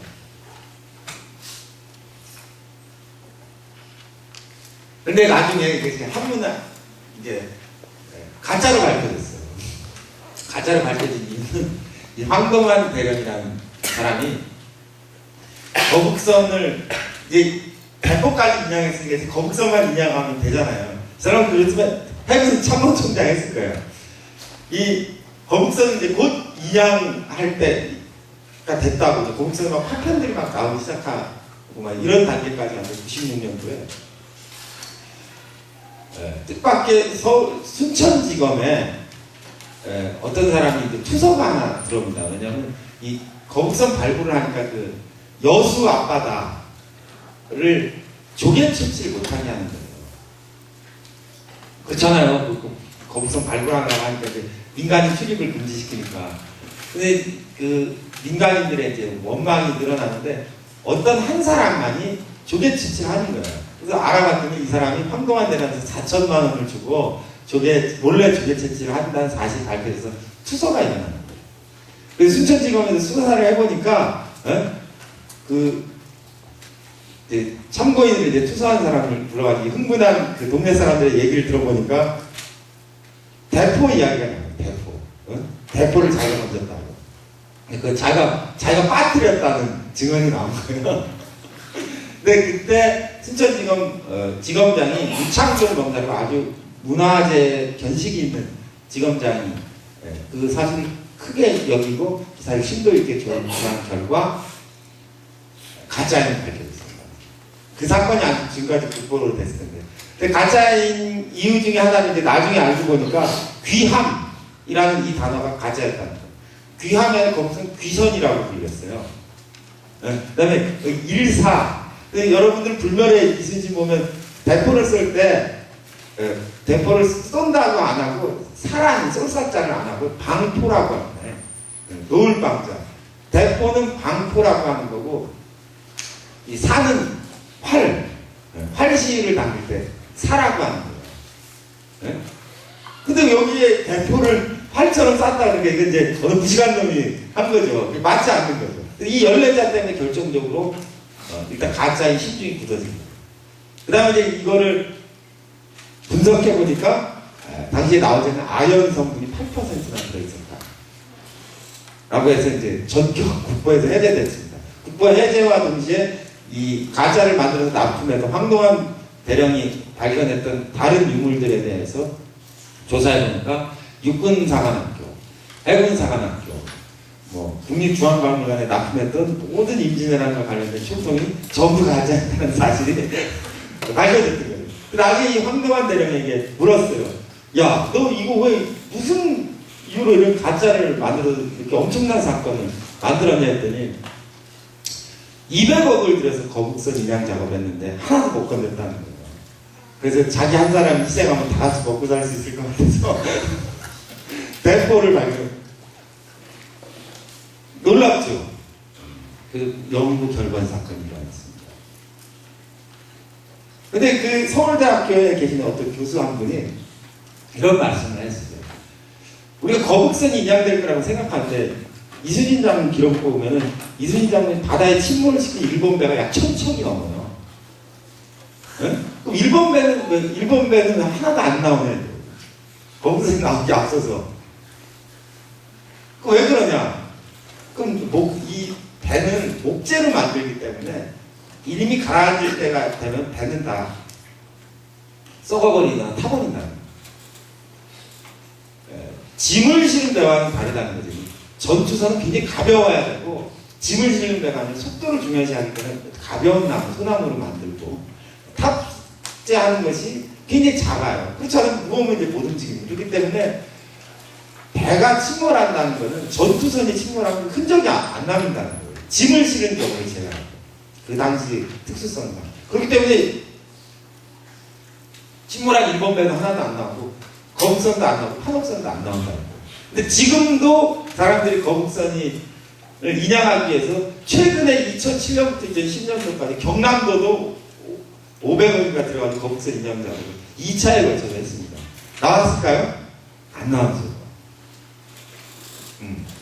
근데 거북선이 인양되면 사실 좋죠. 인양되면 좋은데 남의 특성상 거북선이 있다 하더라도 뻘이 최소한 5m는 쌓여 있을 거라는 거예요. 혹시 그 목재에 잔해가 있다 하더라도. 근데 왜 한국 사회에서 자꾸 거북선을 인양하기 위해서 거금을 투자하느냐? 그 이유가 간단합니다. 뭐예요? 그것이 곧 거북선을 인양하는 것과 관련한 이해관계는.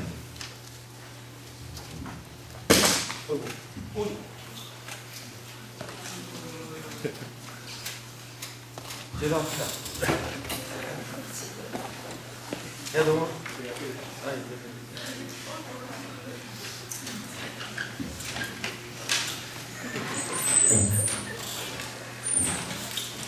거북선이 아니라 이 프로젝트 기기가 친구예요. 예. 자, 그래서 이제 거북선 이야기를 가볼게요. 거북선은 어떻게 생겼는가? 거북선의 내부 구조를 우리 다시 알겠습니다. 거북선에 대해 이제 최초의 연구는 이제 일제시대 때 외국 서양인 언더우드라는 외국인에 의해서 진행되는데요. 언더우드가 만든 거북선 모형도는 놀랍게도 바이킹 노로 만들었다는 것이 증명됐습니다. 그래서 그 바이킹 노로 만든 거북선은 모형을 다 가짜로 밝혀졌습니다. 그래서 조선식도 바이킹노와 다른, 바이킹노는 이런 게 바이킹노죠. 지금 조선식 노는 여기서 이렇게 밑으로 내려오는 거죠. 근데 이 거북선이 내부 구조가 2층이냐 3층 구조는 아직까지도 이제 논쟁거리입니다만, 어쨌든 간에 거북선을 만들겠다는 것을 중요하기 때문에 경남도에서 35억을 들여서 이 거북선을 만들었는데, 2달 뒤에 만들고 나니까 하루에 1시간씩 양수기로 물을 퍼내는 현상에 직면했다는 거예요.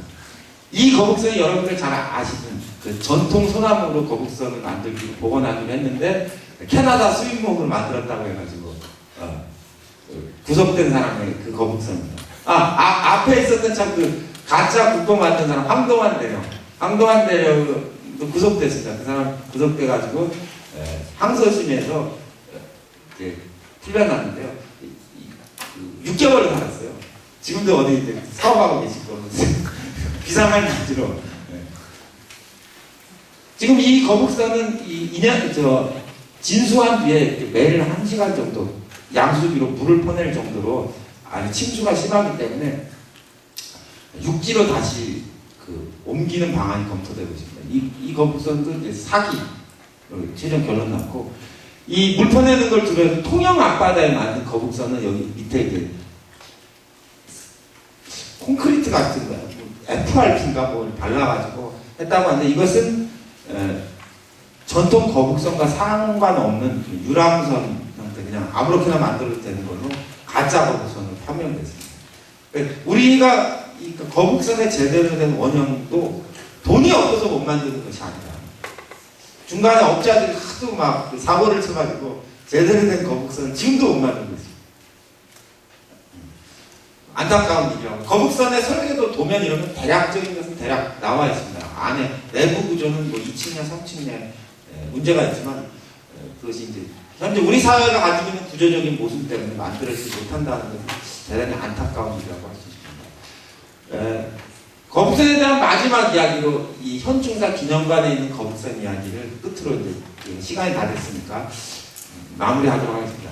이 거북선은 동아일보가 사장 김성수 사장이 6분의 1 크기, 실제 거북선의 6분의 1 크기로 만들어서 현충사에 기증한 거북선입니다. 당시로서는 거북선의 모습을 정확하게 알 수 없었기 때문에 언더우드가 만들었던 최초의 거북선 모델에 의해서 만든 것이죠. 어쨌든 간에 거북선을 재현하고 청소년이나 사람들에게 이수진 장군의 거북선을 설명하려고 했다는 건 대단히 높이 평가할 수 있을 것 같습니다. 문제는 이 거북선을 지금 아까 135억 들여서 만들었던 무덤 모양의 거북선에 진열하는 방식입니다. 이수진 기념관에 가서 제가 가보니까 거북선 이런 모양으로 있는데, 이거 보이시죠? 이게 돛이에요, 돛. 이 돛대 위에 여기 다는 돛을 밑에다가 놨어요.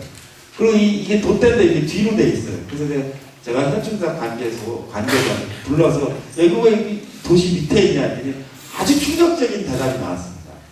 머리를 2번 극적극적 하더니 이렇게 말합니다. 천장이 나섰어요. 이 천장을 낮게 설계해가지고 거북선 이 돛대를 올릴 수 없다는 거예요. 그래가지고 그럼 어떻게 할 거냐? 그래서 그냥 계속 이렇게 있을 수밖에 없다고. 천장을 뜯을 수가, 이 다 시설공사에서 이제 뜯을 수 없다는 거죠. 그래서 이제 거북선 이 현충장이 아까 그 기념관에 교육관이라는 곳이 있습니다. 교육관에 가면은 잘 전시되어 있어요. 천장이 너무 낮아가지고 이렇게 돼 있고, 이 돛을 그래서 어디 버릴 수가 없으니까 밑으로 둘둘 말아가지고 이렇게 붙여놓은 거죠. 그래서 제가 이것이야말로 진정한 이 시대에 우리 자신의 슬픈 자화상이자 교육적인 가치가 있다. 우리가 이순신을 구국의 영웅으로 부르고 만들어 왔는데, 어떻게 광화문에 있는 동상부터 니폰도에다가 중국 갑옷있죠.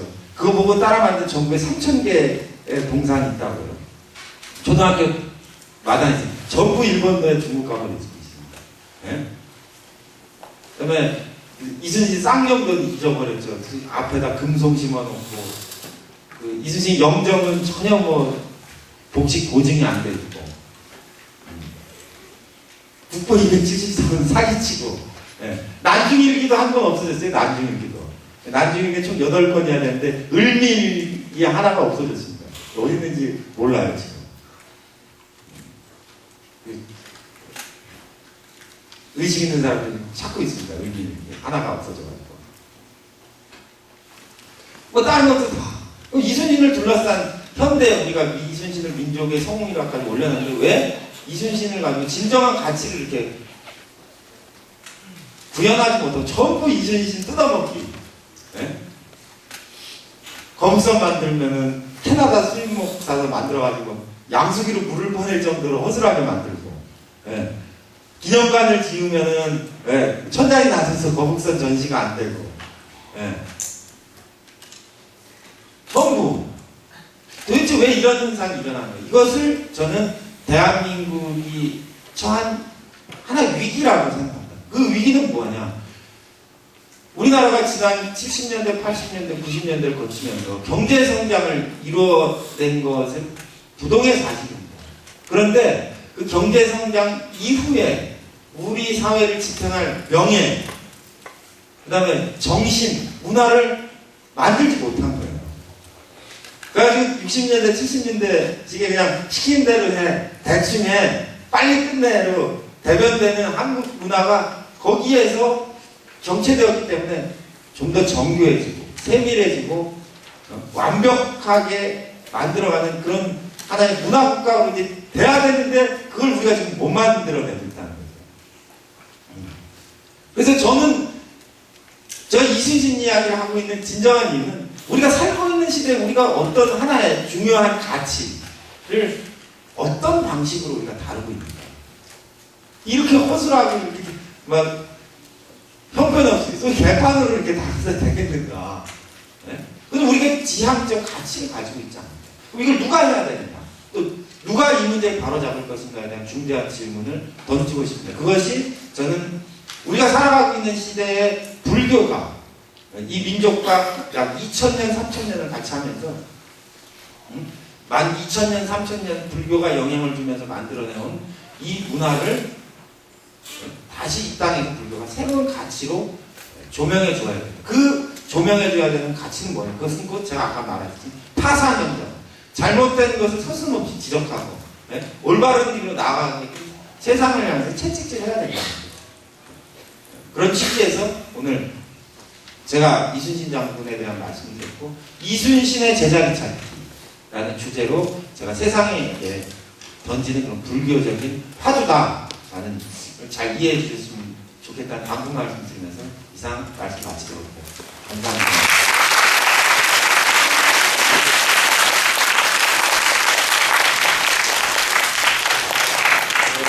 잘 들었습니까?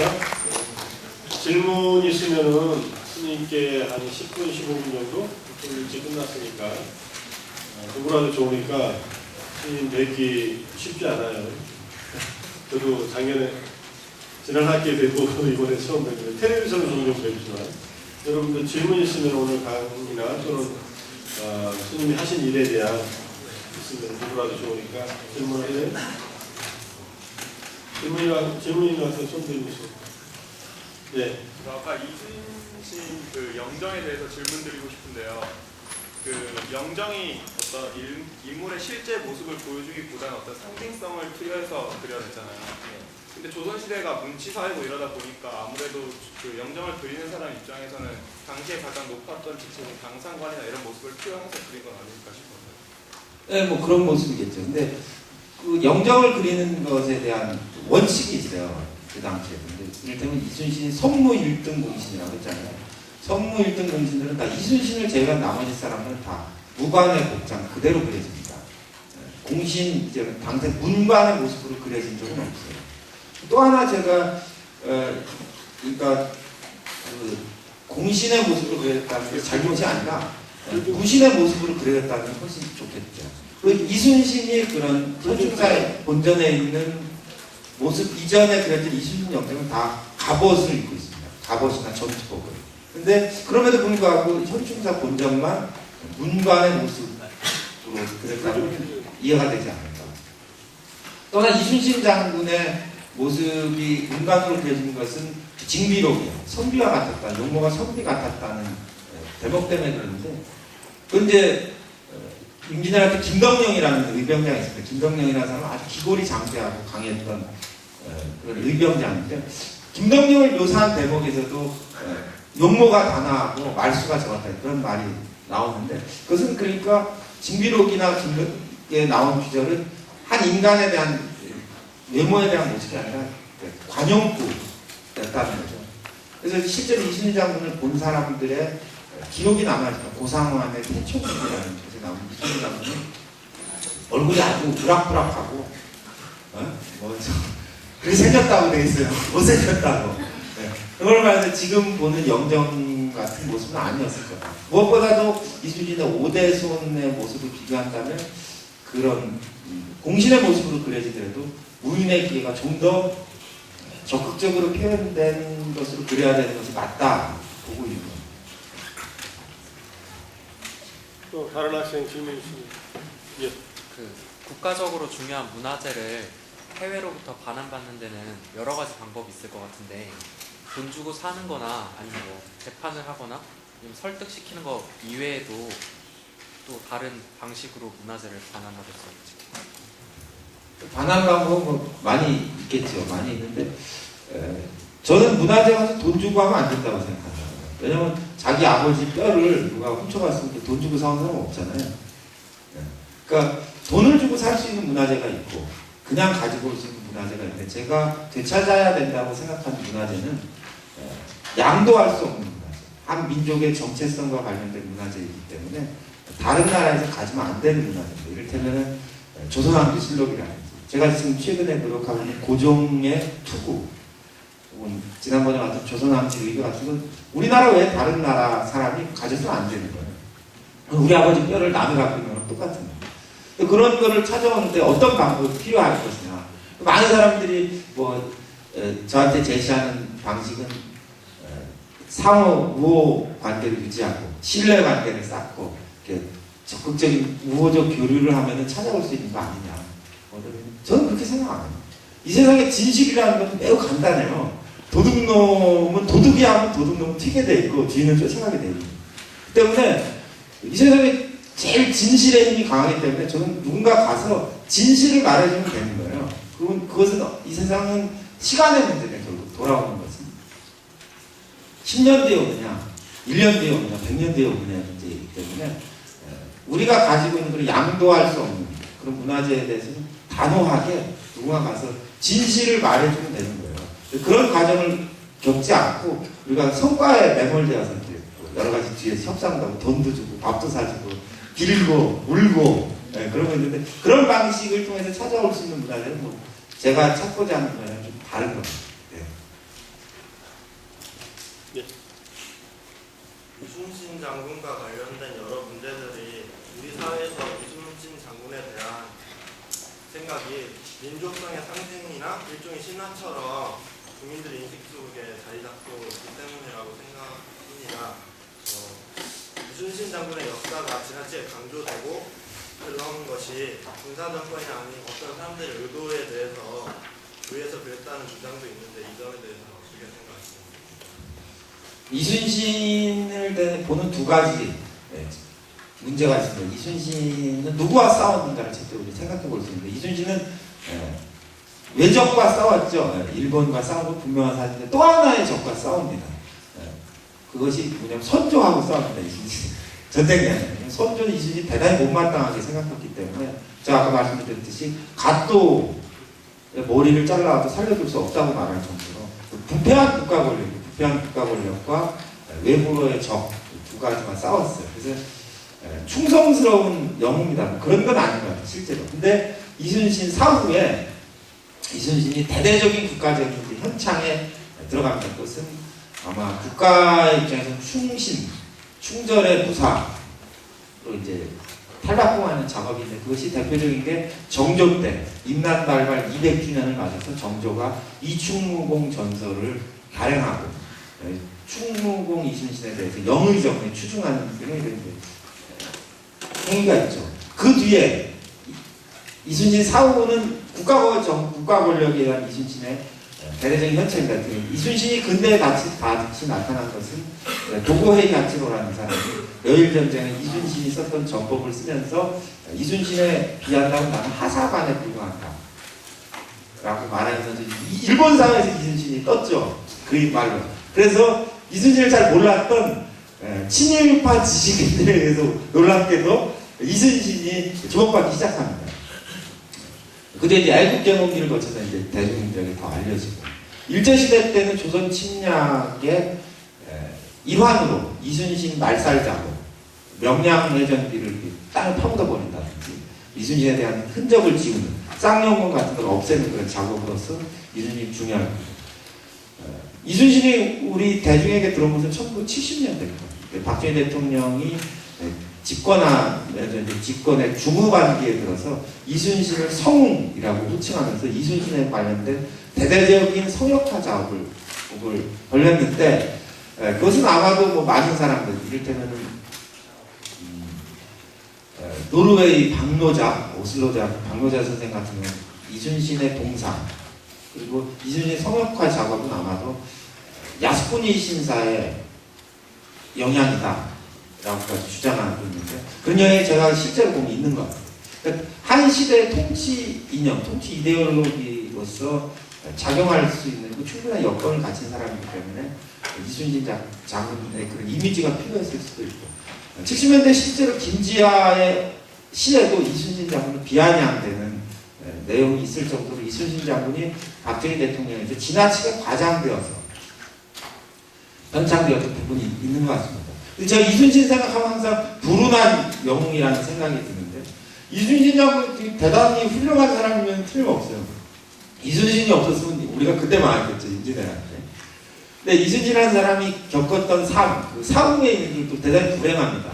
박정희 대통령에 의해서 대대적인 성역화 작업으로 올라갔기 때문에 박정희 대통령 사후에 지나치게 표발해서 깎아져 내려온 그런 측면도 있고, 실제로 국가 주도에 의해서 이순신과 관련된 성역화 작업이 이루어지다 보니까 너무 허술하고 막 보증 없이 막 돈과 명예를 쫓아온 사람들에 의해서 왜곡된 그런 결과를 가져왔다. 그래서 제가 오늘날 임난 420주년을 맞아서 이순신에 대한 이야기를 한 건, 이제 그 국가 권력이 부여한 이순신의 모습이 아니라 부패한 권력과 싸웠던 이순신의 모습으로 우리가 이순신의 모습을 좀 조정해야 되는 것은 아니냐 하는 취지에서 이제 오늘과 같은 강의, 또 단행본을 제가 쓰고 있는 거예요. 또 다른 중간에 물려가지고 지원하는데 혼자 힘들면 어려울 것 같아요. 이 시민단체 이런 데서 지원이 많이 없는데 그래서 혹시 국가기관이나 정부에서는 안 도와주는? 정부와 국가기관도 뭐 많은 분들이 도와주고, 처음에 제가 다 미쳤는 줄 알았기 때문에 사람들이 아무도 도와주지 않았지. 조선왕조실록 사건은 다른 사람의 도움 없이 저희와 뜻을 같이 하는 사람들이 성금을 모아가지고 성공했고, 그때 실록 47책이 이제 도쿄대로부터 돌아왔는데, 이거 서울대에서 지금도 보관하고 있습니다. 근데 이제 문화의 청장 유홍준 청장이 불러가지고 고생했다고 표창장하고 금일봉을 대한민국 이렇게 약소하지만 드린다고 주더라고요. 열어봤더니 30만 원 넣더라고요. 근데 너무 기가 막혀가지고 좀 뭐라 그랬어요, 이 청장한테. 그때 그 뒤에 이제 예산이 1,000만 원 정도 매년 지원하기로 해가지고 2006년부터 1,000만 원 제가 지원받아서 지금은 한 3,000만 원까지 올라왔어요. 국가 지원이 아직 없는 건 아니에요. 또 저는 국가 지원을 받아서 그런 일을 하는 게 별로 바람직하다고 생각하지 않아요. 왜냐하면 국가가 개입하게 되면은 그 공무원 특유의 관료 조직의 그 특유의 그 요구사항 이런 게 있기 때문에 성공하는 그 문화적 운동은 하기 힘들어요. 실적 보여주기를 해야 되기 때문에 그런 걸 제가 최대한 자제하고 어느 정도 검소한 문화적 운동, 그 대신 많은 사람들의 자발적인 참여 이런 걸 생각하고 있습니다. 여러분들도 문화재지 대리찾기라는 네이버 카페도 있고 홈페이지도 있습니다. 수시로 한번 오셔서 문화재 완수운동이라는 것은 이런 거구나, 많은 관심 가져주시길 부탁드리겠습니다.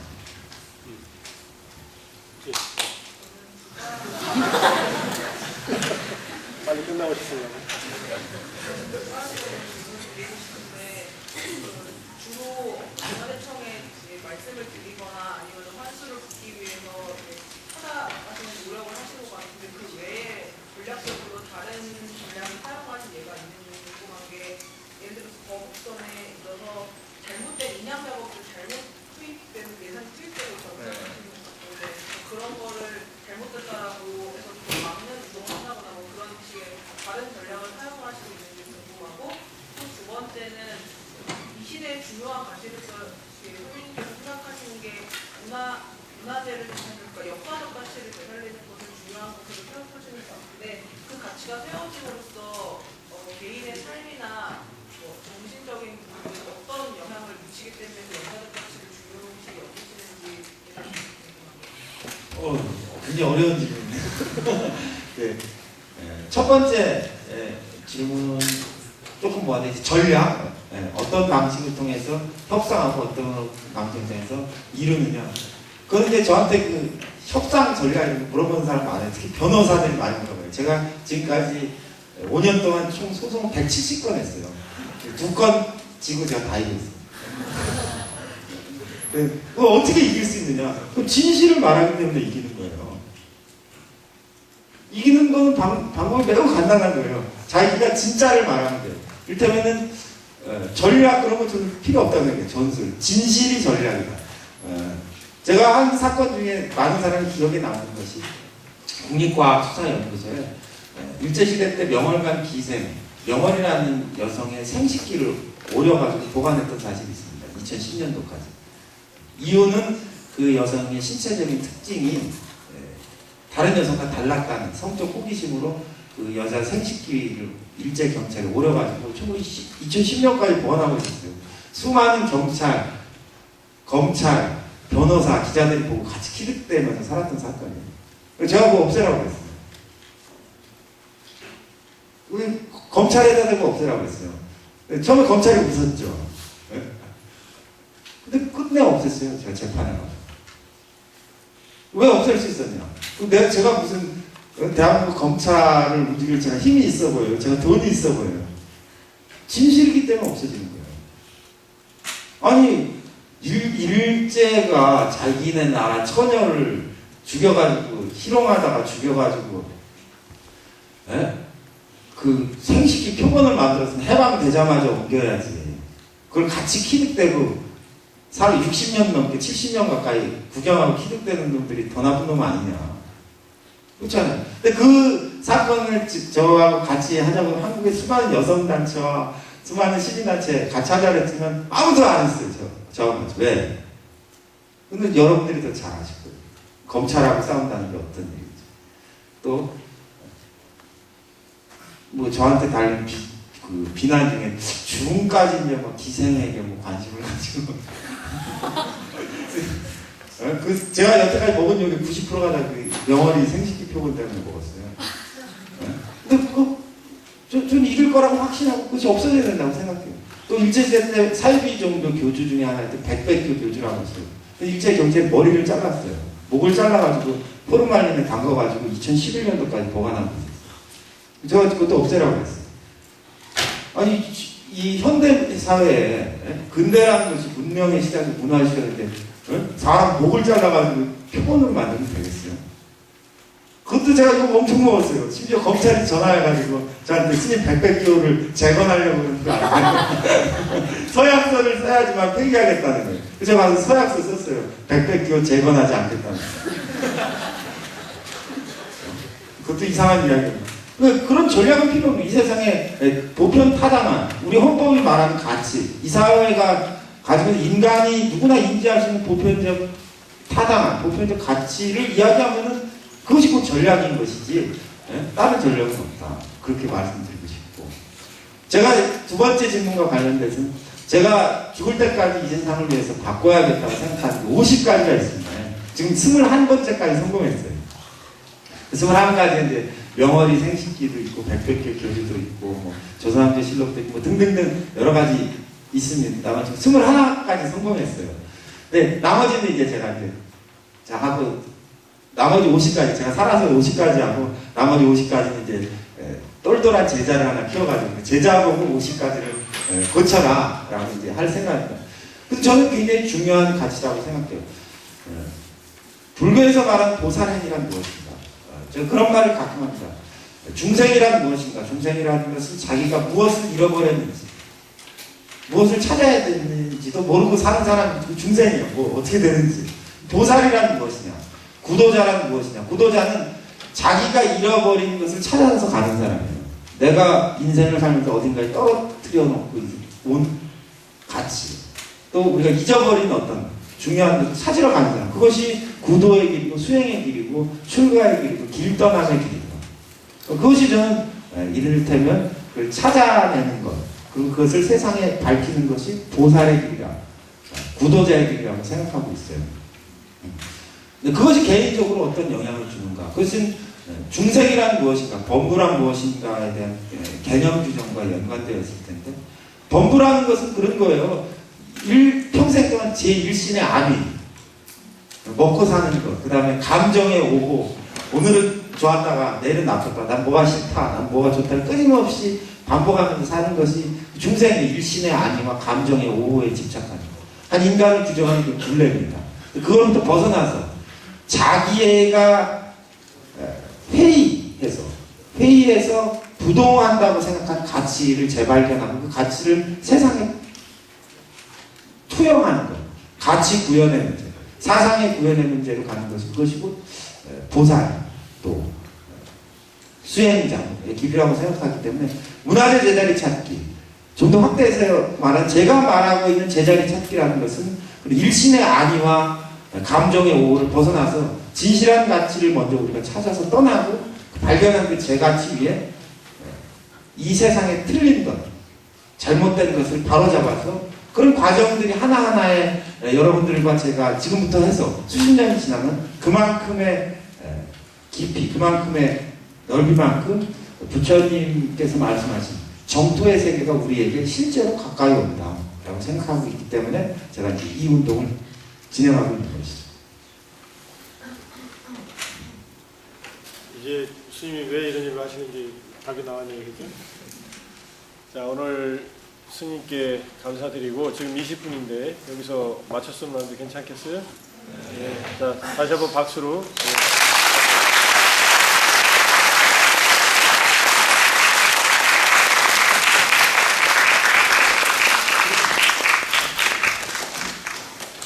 자, 강의 소감문 앞에다 내고서 저희 마치겠습니다. 다음 주에 활동도 정말